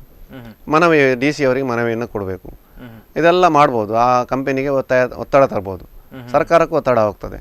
ನಮ್ಮ ಆಯಾ ಜನಪ್ರತಿನಿಧಿಗಳ ಹತ್ರ ಒಂದು ನಮ್ಮ ಸಂಸ್ಥೆ ಕೂಡ ಅದಕ್ಕೆ ಕೈ ಜೋಡಿಸ್ತದೆ. ನೀವು ನಿಮ್ಮ ಮುಖಾಂತರ ನಾನು ಹೇಳಿ ಇಚ್ಛೆ ಪಡ್ತೇನೆ. ನಮ್ಮ ಸಂಸ್ಥೆ ಕೂಡ ನಾಳೆನೇ ಒಂದು ಲೆಟ್ರ್ ಮಾಡಿ ನಾವು ಈ ಥರ ನೀವು ಮಾಡಿದ್ದೀರಿ ಸರ್ಕಾರಕ್ಕೆ, ಹಾಗೆ ನಮ್ಮ ಎಲ್ಲ ಉಡುಪಿ ಜಿಲ್ಲೆಯ ಜನಪ್ರತಿನಿಧಿಗಳಿಗೆ ಒಂದು ಕಾಪಿ ಹಾಕ್ತೇವೆ, DC ಕೂಡ ಒಂದು ಕಾಪಿ ಹಾಕ್ತೇವೆ. ಎಲ್ಲ ಗ್ರಾಹಕರು ಅವರವರಿಗೆ ಬಿಲ್ಗಳು ಬೇಕಾಗ್ತದೆ, ಯಾಕಂದರೆ ನೀವು ಪರ್ಚೇಸ್ ಮಾಡಿದರೆ ಇಲ್ಲ ಅಂತ ಬೇಕಾಗ್ತದೆ. ಸೊ ಅದೆಲ್ಲ ಇದ್ದರೆ ಅದನ್ನೆಲ್ಲ ಒಟ್ಟಿಗೆ ಸೇರಿಸಿ ನಾವು ಸರ್ಕಾರಕ್ಕೆ ಮುಟ್ಟಿಸುವಂಥ ಕ್ರಮ ಮಾಡುವ, ಬಿಸಿ ಮುಟ್ಟಿಸುವ ಸರ್ಕಾರಕ್ಕೆ. ಈ ಥರ ಮಾಡಿದ್ದೀರಿ ನೀವು, ನಮಗೆ ನ್ಯಾಯ ಕೊಡಿ, ಬದಲಾವಣೆ ಮಾಡಿಕೊಡಿ. ಹೆಚ್ಚಿನ ಬಲ್ಬ್ ಹೋಗಿದೆ, ಹೆಚ್ಚಿನವರ ಬಲ್ಬ್ ಹೋಗಿದೆ. ಅಂದರೆ 10 ಬಲ್ಬ್ ಏನು ಕೊಟ್ಟಿದ್ದಾರೆ ಒಂದು ಮನೆಗೆ, 10 ಬಲ್ಬ್ ಕೂಡ ಹೋಗಿದೆ. ಅದು ಎಲ್ಲಿ ಕೆಲವರು ಗುಜರಿ ಕೊಟ್ಟಾಯಿತು, ಇವಾಗ ಅದು ಸ್ಕ್ರ್ಯಾಪ್ ಆಯಿತು, ಸ್ಕ್ರ್ಯಾಪ್ ಆಗಿ ಹೋಗಿದೆ. ಇನ್ನು ಕೆಲವ್ರ ಹತ್ರ ಬಲ್ಬು ಇಲ್ಲ, ಬಿಲ್ ಇದ್ದರೆ ಬಲ್ಬ್ ಇಲ್ಲ ಅಂತ ಪರಿಸ್ಥಿತಿ ಇದೆ. ಸೊ ಅದರಿಂದ ಅದನ್ನು ಗ್ರಾಹಕ ಒಟ್ಟಾಗಬೇಕು, ಎಲ್ಲ ಗ್ರಾಹಕರು ಯಾರೆಲ್ಲ ಈಗ ಇದ್ದಾರೆ, ಯಾರೆಲ್ಲ ಈಗ ಈ ಅವ್ರು ನೋಡಿ ಪುತ್ತೂರಲ್ಲಿ ಅವರು ಒಟ್ಟಾಗಿದ್ದಾರೆ. ಹಾಗೆ ಇದ್ದರೆ ನಮ್ಮ ಉಡುಪಿ ಜಿಲ್ಲೆಯಲ್ಲಿ ಒಟ್ಟಾಗಿ ನಾವು ಸಂಬಂಧಪಟ್ಟವರಿಗೆ ಬರೆದು, ಯಾಕಂದರೆ ಮೆಸ್ಕಾಮಿಗೆ ಕೊಟ್ಟರೆ ನಮ್ದಲ್ಲ ಅಂತ ಹೇಳ್ತಾರೆ ಅವರು, ಅದೇ ವಾದ ಹೇಳ್ತಾರೆ. ನಮ್ದಲ್ಲ ಆದರೆ ನೀವು ಯಾಕೆ ವ್ಯಾಪಾರ ಮಾಡಲಿಕ್ಕೆ ಬಿಟ್ರಿ ಅಲ್ವಾ, ನಿಮ್ದಲ್ಲ ಸರಿ, ನಿಮ್ದು ಅಲ್ಲ ಅಂದರೆ ನಿಮ್ಮ ಕಸ್ಟಡಿಗೆ ಬಂದು ನಿಮ್ಮ ಆವರಣಕ್ಕೆ ಬಂದು ನನಗೆ ಒಂದು ಅಂಗಡಿ ಮಾಡಲಿಕ್ಕೆ ಬಿಡ್ತಾರೆ ಅವರು? ಮೆಸ್ಕಾಂ ಇಲಾಖೆಗೆ ನೇರವಾಗಿ ನಾನು ಕೇಳಲಿಕ್ಕೆ ಇಚ್ಛೆ ಪಡ್ತೇನೆ. ನಾನೊಂದು ಅಂಗಡಿ ಮಾಡ್ತೇನೆ ಅಲ್ಲಿ ಪಾರ್ಟ್ ಟೈಮ್, ನಾನು LED ಬಲ್ಬ್ಗಳನ್ನ ಸೇಲ್ ಮಾಡ್ತೇನೆ, ನಮ್ಗೆ ಪರ್ಮಿಷನ್ ಕೊಡ್ತಾರೆ ಅವರು? ನಿಮ್ದಲ್ಲ. ಮೆಸ್ಕಾಂ ನುಡಿಚಿಕೊಳ್ಳೋದು ಬೇಡ, ಇದು ನುಡಿಚಿಕೊಳ್ಳೋದು ಮೆಸ್ಕಾಂ ಇಲಾಖೆ ಕೂಡ.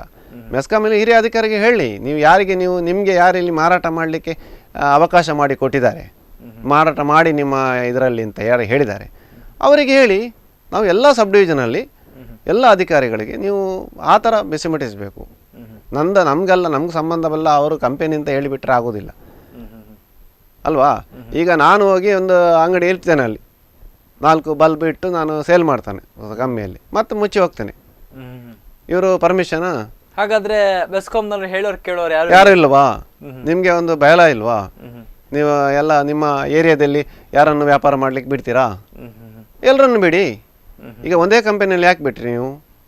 ಇನ್ನೊಂದು ಕಂಪನಿ ಬಿಡಿ, ನಮ್ಮ ಲೋಕಲ್ ಕಂಪನಿಗಳು ಅದನ್ನು ಬಿಡಿ. ಜನರು ಕೂಡ ತಗೊಂಡಿದ್ದು ಹಾಗೆ ಏನೋ ಸರ್ಕಾರ ಒಂದು ಯೋಜನೆ. ಖಂಡಿತವಾಗಿ ಮೆಸ್ಕಾಂ ಇಲಾಖೆ ನಂಬ್ತಾರೆ ನಮ್ಮವರು. ಮೆಸ್ಕಾಂ ಇಲಾಖೆಯನ್ನು ಈಗಲೂ ನಂಬೋರು ಇದ್ದಾರೆ, ಹೆಚ್ಚಿನವರು. ಏನು ಹೆಚ್ಚಿನ ಅಧಿಕಾರಿಗಳು ಒಳ್ಳೆಯರಿದೆ ಇಲ್ಲ ಅಂತ ಹೇಳೋದಿಲ್ಲ ನಾನು. ನೀವು ಮೆಸ್ಕಾಂ ಉನ್ನತ ಅಧಿಕಾರಿಗಳು ಮಾರಾಟ ಮಾಡಿ ಇಡೀ ರಾಜ್ಯದಲ್ಲಿ ನೀವು ಏನು ಬೆಸ್ಕಾಂ ಮತ್ತು ಮೆಸ್ಕಾಮಲ್ಲಿ ಮಾರಾಟ ಮಾಡಿ ನಿಮ್ಮ ಏರಿಯಾದಲ್ಲಿ ನೀವು ಜಾಗ ಕೊಟ್ಟ ಮೇಲೆ ನೀವು ಕೂಡ ಆನ್ಸರೇಬಲೇ. ಈಗ ನುಡಿಸಿಕೊಳ್ಳೋಕ್ಕಾಗೋದಿಲ್ಲ. ಅವರಿಗೆ ಬರೀರಿ, ಯಾವ ಕಂಪನಿ ಕರೆಸಿ ಅವನನ್ನು ನೋಡಿ, ಈಗ ಬಂದಿದ್ದಾರೆ, ನೀವು ಅದಕ್ಕೆ ಸೂಕ್ತ ಆನ್ಸರ್ ಕೊಡಿ. MD ಅವರು ಸಹ ಬೆಸ್ಕಾಂನವರು ಯಾಕೆ ಹೇಳ್ತಾ ಇದ್ದಾರೆ ಸರ್, ತುಳಿಸಿಕೊಳ್ಳುವ ಪ್ರಯತ್ನ ಯಾಕೆ ಮಾಡ್ತಾ ಇದ್ದಾರೆ ಅಂತ? ಅದು ಲೋಕಲ್ ಆಗಿ, ಈಗ ಲೋಕಲ್ನವರಲ್ಲೇ ಆಗುವಂಥದ್ದಲ್ಲ ಅದು. ಟಾಪ್ ಲೆವೆಲಲ್ಲಿ ಏನು ಟೆಂಡರ್ಗಳಾಗ್ತವೆ, ಅಲ್ಲಿಂದ ಆದೇಶ ಬರುತ್ತೆ ಫೋನ್ ಮುಖಾಂತರ. ನೋಡಿ ನಿಮ್ಮಲ್ಲಿ ಜಾಗ ಕೊಡ್ರಿ, ಅಲ್ಲಿ ಸೇಲ್ ಮಾಡ್ಲಿಕ್ಕೆ ಇಷ್ಟು ಸೇಲ್ ಆಗಬೇಕು. ನಾನು ಕೇಳ್ತೇನೆ, ಹಾಗಾದ್ರೆ ಟಾಪ್ ಲೆವೆಲ್ ಅಲ್ಲಿ ಏನು ಅವ್ರಿಗೆ ಆರ್ಡರ್ ಬರ್ತದೆ, ಸ್ಥಳೀಯರಿಗೆ ಬೆಸ್ಕಾಂಗೆ ಹೋಗಿ ಕೇಳ್ತಾರೆ, ಬೆಸ್ಕಾಂನವರು ಯಾರಿಗೆ ಫೋನ್ ಮಾಡಿದ್ರು ಮೊದಲು ಅವ್ರಿಗೆ ಕೇಳ್ಬಹುದಲ್ವಾ? ಕೇಳ್ಬೋದು. ಬಟ್ ಏನಾಗಿದೆ ಅಂದ್ರೆ ಆ ಸರ್ಕಾರದ ಯೋಜನೆ ಒಮ್ಮೆ ಗ್ರಾಹಕನಿಗೆ ಮುಟ್ಟಬೇಕಾದ್ರೆ ಈ ಥರದೆಲ್ಲ ಗಿಮಿಕ್ ಮಾಡಲೇಬೇಕಾಗ್ತದೆ, ಇಲ್ಲ ಅಂತ ಹೇಳೋದಿಲ್ಲ. ಒಮ್ಮೆ ಗ್ರಾಹಕನಿಗೆ ನೀವು ಅಂಗಡಿ ಹೋಗಿ ತಗೊಳ್ಳಿ ಅಂತ ಹೇಳಿದ್ರೆ ಅವ 80 ರೂಪಾಯಿ ಕೊಟ್ಟು ಅಂಗಡಿ ಹೋಗಿ ತಗೊಳ್ಳೋದಿಲ್ಲ. ಅವ ಸರ್ಕಾರ ಇಮಿಡಿಯೇಟ್ ಆಗಿ ಅವೇರ್ನೆಸ್ ಮಾಡಬೇಕಾದ್ರೆ ಇಂಥದ್ದು ಯೋಜನೆ ಮಾಡಬೇಕು, ಅದಕ್ಕೆ ಬೆಂಬಲ ಇದೆ, ಇಲ್ಲ ಅಂತ ಹೇಳೋದಿಲ್ಲ. ಮಾಡಿದ್ಮೇಲೆ ಇಂಪ್ಲಿಮೆಂಟ್ ಮಾಡುವಾಗ ಅದನ್ನು ಸರಿಯಾಗಿ ರೀತಿಯಲ್ಲಿ ಮಾಡಲಿಕ್ಕೆ ಸಹ ನೋಡ್ಕೋಬೇಕು ಸರ್ಕಾರ. ಸರ್ಕಾರ ಅಂದ್ರೆ ಯಾವುದೇ ಒಂದು ಯೋಜನೆ ತರಲಿ ಜನರ ಒಂದು ಹಿತಕ್ಕಾಗಿ ಇರಬೇಕು ಹೊರತು ಜನರಿಗೆ ಹೊರೆ ಬೀಳ್ತಾ ಇದೆ. ಇವಾಗ ಒಂದು 700-800 ರೂಪಾಯಿ ಒಂದು ಬಲ್ಬ್ ತಗೊಂಡ್ ಬಂದು ಒಂದು ತಿಂಗಳು ಅಥವಾ ಒಂದು ವಾರ ಬರ್ದಿದ್ರೆ ಬಲ್ಬ್ ಅಂದ್ರೆ 800 ರೂಪಾಯಿ 800 ರೂಪಾಯಿ ಆಗ್ತದೆ. ಟ್ಯೂಬ್ ಅದರ ಜೊತೆಗೆ ಇವರು ಟ್ಯೂಬ್ ಕೊಡ್ತಾನೆ ಅಂತ ಹೇಳಿದ್ರು, ಅದನ್ನು ಕೂಡ ಉಡುಪಿಯಲ್ಲಿ ಸೇಲ್ ಮಾಡಿದ್ರು. ಅದ್ರ ಜೊತೆ ಫ್ಯಾನ್ ಕೊಡ್ತಾನೆ ಅಂತ ಹೇಳಿದ್ರು, ಅದನ್ನು ಸೇಲ್ ಮಾಡಿದ್ರು. ಅದನ್ನು ಬಂದ್ ಮಾಡಿದ್ದಾರೆ. ಟ್ಯೂಬ್ಲೈಟ್ ಕೂಡ ಅದು ಫಿಲಿಪ್ಸ್ ಅಂತ ಹೆಸರಿದೆ ಅದರಲ್ಲಿ, ಫಿಲಿಪ್ಸ್ ಅಂತ. ಆದರೆ ಅದು ಆ ಕ್ವಾಲಿಟಿಗೆ ಕಮ್ಮಿ ಆಗಿದೆ, ರೇಟ್ ಕಮ್ಮಿ ಇರೋದ್ರಿಂದ ಕ್ವಾಲಿಟಿ ಕೂಡ ಕಮ್ಮಿ ಇದೆ. ಹಾಗೇನೆ ಫ್ಯಾನ್ ಕೂಡ ಕೊಟ್ಟರು. ಈಗ ಎಲ್ಲವೂ ಫ್ಯಾನ್ ಹಾಳಾದವರು ಕೂಡ ರಿಪೇರಿಗೆ ಜನ ಇಲ್ಲ, ಇಲ್ಲಿ ಬರೋದಿಲ್ಲ. ನಾನು ಅದ್ರ ಬಗ್ಗೆ ಮಾತಾಡ್ತೇನೆ. ರೇಟ್ ಕಡಿಮೆ ಇದೆ, ಕ್ವಾಲಿಟಿ ಕಡಿಮೆ ಇದೆ ಅಂತ. ಹಾಗಾದ್ರೆ ಜನರು ಕೊಂಡುಕೊಳ್ಳೋದು ಯಾಕಂತ ಹೇಳಿದ್ರೆ ಅದರ ಕ್ವಾಲಿಟಿ ನೋಡಿ ಕೊಂಡುಕೊಳ್ಳುವಂಥದ್ದು. ಕ್ವಾಲಿಟಿ ನೋಡಿ ರೇಟ್ ಕಡಿಮೆ ಇದ್ರೆ ಓಕೆ ನಾನು ತಗೊಳ್ತೇನೆ ಅಂತ. ಈಗ ಸರ್ಕಾರದ ಯೋಜನೆ ಆಗಿರೋದ್ರಿಂದ ಓಕೆ ಒಳ್ಳೆ ಕ್ವಾಲಿಟಿ ಇರ್ತದೆ, ಗೌರ್ಮೆಂಟ್ ಕೊಡುವಂಥದ್ದು ಕಡಿಮೆ ರೇಟಲ್ಲಿ ಸಿಗ್ತದೆ ಅನ್ನುವಂಥ ನಿಟ್ಟಿನಲ್ಲಿ ಒಂದು ಬಲ್ಪನ ತಗೊಳ್ಳುವಂಥವ್ರು 4 ಬಲ್ಪನ ತಗೊಳ್ತಾರೆ. ಹಾಗಾದ್ರೆ ಇದಕ್ಕೇನು ಹೇಳ್ತೀರಾ? ಅದೇ ಅವರು ಅದು ಸರ್ಕಾರ ಯಾವ ರೀತಿ ಒಪ್ಪಂದ ಮಾಡ್ಕೊಂಡಿದೆ ಅಂತ ನಮ್ಗೆ ಗೊತ್ತಾಗೋದಿಲ್ಲ. ಯಾಕಂದರೆ ನೀವು ಇಷ್ಟಕ್ಕೆ ಮಾಡಿಕೊಡಬ ಅಂತ ಹೇಳುವಾಗ ಆ ಕಂಪನಿ ಅವನಿಗೆ ಎಷ್ಟು ಅಸಲಾಗ್ತದೆ ಅಷ್ಟಕ್ಕೆ ಅವ ಮಾಡ್ತಾನೆ. ಫಿಲಿಪ್ಸ್ ಕಂಪನಿ ಕೊಟ್ಟಿದ್ದಾರೆ ಟ್ಯೂಬು, ಫಿಲಿಪ್ಸ್ ಕಂಪನಿ ಕೊಟ್ಟಿದ್ದಾರೆ. ಅದರಲ್ಲಿ ಯಾವ ರೀತಿ ಹೊರಗಡೆ ಯಾವ ರೀತಿ ಜಾಸ್ತಿ ಇದ್ದ ರೇಟ್ ಅಲ್ಲಿ ಕಮ್ಮಿಯಲ್ಲಿ ಕೊಟ್ಟಿದ್ದಾರೆ. ಅಷ್ಟು ಡ್ಯೂರಬಿಲಿಟಿ ಇರಲಿಲ್ಲ, ನಮ್ಗೆ ನೋಡುವಾಗಲೇ ಅದು ಸ್ವಲ್ಪ ಅಷ್ಟು ಇರಲಿಲ್ಲ, ಚೆನ್ನಾಗಿ ಇರಲಿಲ್ಲ. ಸೊ ಅದರಿಂದ ಅದು ವಿಫಲ ಆಯಿತು ಅಂತ ನನಗೆ ಭಾವಿಸ್ತೇನೆ. ಯಾಕೆಂದರೆ ಬಲ್ಬಿಗಿಂತ ಬಲ್ಬು ಸಕ್ಸಸ್ ಆಗಿದೆ, ಇಲ್ಲ ಅಂತ ಹೇಳೋದಿಲ್ಲ. ಇದು ಸ್ವಲ್ಪ ಟ್ಯೂಬ್ಲೈಟ್ಗಳೆಲ್ಲ ವಿಫಲ ಆಗಿದೆ, ಅದಕ್ಕಿಂತ ಅವರು ಅದನ್ನು ಬಂದ್ ಮಾಡಿದ್ದಾರೆ ಅಂತ ಇನ್ನು ಇದಕ್ಕೆ ಪ್ರತ್ಯಕ್ಷವಾಗಿ ಅಂತ ಹೇಳಿದ್ರೆ ಆ ಬಡವರಿಗೆ ಸ್ವಲ್ಪ ನಷ್ಟ ಆಗಿದೆ ಅಂತ ಅನ್ಸುತ್ತೆ. ಯಾಕೆ ಅಂತ ಹೇಳಿದ್ರೆ ನಾರ್ಮಲ್ ಆಗಿ ಕೊಂಡುಕೊಳ್ಳುವಂತದ್ದು ಬಡವರೇ ಆಗಿರ್ತಾರೆ. ಅವರಿಗೆ 1 ವಾರ ಅಥವಾ 800 ರೂಪಾಯಿ ಕೊಟ್ಟು 1 ವಾರ ಬಲ್ಬ್ ಯೂಸಿಗೆ ಬರ್ಲಿಲ್ಲ ಅಂತ ಹೇಳಿದ್ರೆ ಸರ್ಕಾರದ ಮೇಲೂ ಕೂಡ ನಂಬಿಕೆ ಹೊರಟು ಹೋಗುತ್ತೆ. ಹೌದು, ಅದು ಏನಾಗಿದೆ ಅಂತ ಪ್ರಥಮ ಪರ್ಚೇಸ್ ಮಾಡಿದವನಿಗೆ ಸಿಕ್ಕಿದೆ, ಸೆಕೆಂಡ್ ಚೇಂಜಸ್ ಮಾಡಿ ಕೊಟ್ಟಿದ್ದಾರೆ. ಕೊನೆ ಹಂತಕ್ಕೆ ಬರುವಾಗ ಚೇಂಜ್ ಮಾಡ ಇಲ್ವೇ ಇಲ್ಲ, ಅವನಿಗೆ ಬದಲಾವಣೆ ಮಾಡಿ ಕೊಟ್ಟೇ ಇಲ್ಲ. ಬಡವರಿಗೆ ತುಂಬ ತೊಂದರೆ ಆಗಿದೆ. ಇನ್ನು ಆಲ್ಟರ್ನೇಟಿವ್ ಆಗಿ ಇನ್ನು ಪುನಃ ಅದಕ್ಕೆ ಟ್ರಾನ್ಸ್ಪರೆಂಟ್ ಬಲ್ಬಿಗೆ ಹೋಗಬೇಕಾಗ್ತದೆ. 40 ವ್ಯಾಟ್ ಬಲ್ಬ 10 ವ್ಯಾಟ್ ಬಲ್ಬಿಗೆ ಅದಕ್ಕೆ ಹೋಗಬೇಕಾಗ್ತದೆ. ಅಂದರೆ ಅದು 10-15 ರೂಪಾಯಿ ಸಿಗ್ತದೆ. ಆ ಬಲ್ಬ್ಗಳು 10-15 ರೂಪಾಯಿ ಸಿಗುವಾಗ ಇದನ್ನು ಪುನಃ 80 ರೂಪಾಯಿ ಕೊಡಲಿಕ್ಕೆ ತಯಾರಿರೋದಿಲ್ಲ. ಸೊ ಅದರಿಂದ ಅದನ್ನು ಜಸ್ಟ್ ಬಡವರು ಅದರ ಬೆನಿಫಿಟ್ ತಗೊಳ್ಳಿಕ್ಕೆ ಆಗೋದಿಲ್ಲ. ಶ್ರೀಮಂತರು ಏನಿದ್ರು ಅದಕ್ಕೆ LED ಗೆ ಹೋಗಿ ಆಗಿದೆ. ಹೆಚ್ಚಿನವರು LED ಗೆ ಹೋಗ್ತಾ ಇದ್ದಾರೆ ಈಗ. ಶ್ರೀಮಂತರಿಗೆ ಏನು ತೊಂದರೆ ಆಗಿಲ್ಲ, ಬಡವರಿಗೆ ಆಗ್ತಾ ಇದೆ. ಅದನ್ನು ಸರ್ಕಾರ ಅದರ ಗಮನ ಹರಿಸಿ ಯಾವ ಕಂಪನಿ ಇದೆ ಅವನನ್ನು ಕರೆಸಿ ಪುನಃ ನೀವು ಸಬ್ ಡಿವಿಷನಲ್ಲಿ ಬದಲಾವಣೆ, ಯಾರೆಲ್ಲ ಬಿಲ್ಗಳಿರಲಿ ಅವನಿಗೇನಾದರೂ ಆಧಾರ ಬೇಕು. ಆದರೆ ಆಧಾರ ಯಾಕೆ ಬೇಕಂದರೆ ಈಗ 1 ವರ್ಷ ಆಯ್ತು ಅವಾಗ ಅಂಗಡಿ ಬಂದ್ ಮಾಡಿ. ಈ 1 ವರ್ಷದ ಹಿಂದೆ ಬಿಲ್ ಅಂತ ಕೇಳ್ತಾನೆ. ನಾವು ಹೇಳೋದು ಇಂಥ ಟಾರ್ಗೆಟ್ ಕೊಡಿ. 1 ವರ್ಷದ ಇಲ್ಲಿ ಇವು ಇರಲಿಲ್ಲ ಎಕ್ಸ್ಚೇಂಜ್ ಮಾಡಲಿಕ್ಕೆ, ಈಗ ಕೊಟ್ಟರೆ ತಪ್ಪಲ್ಲ. 1 ವರ್ಷದ ಒಳಗಡೆ ಗ್ಯಾರಂಟಿ ಅಂತ ಹೇಳ್ತಾನೆ. 1 ವರ್ಷದ ಬದಲಾವಣೆ ಮಾಡಿ ಅವನ ಅಂಗಡಿನೇ ಇಲ್ಲಲ್ಲ.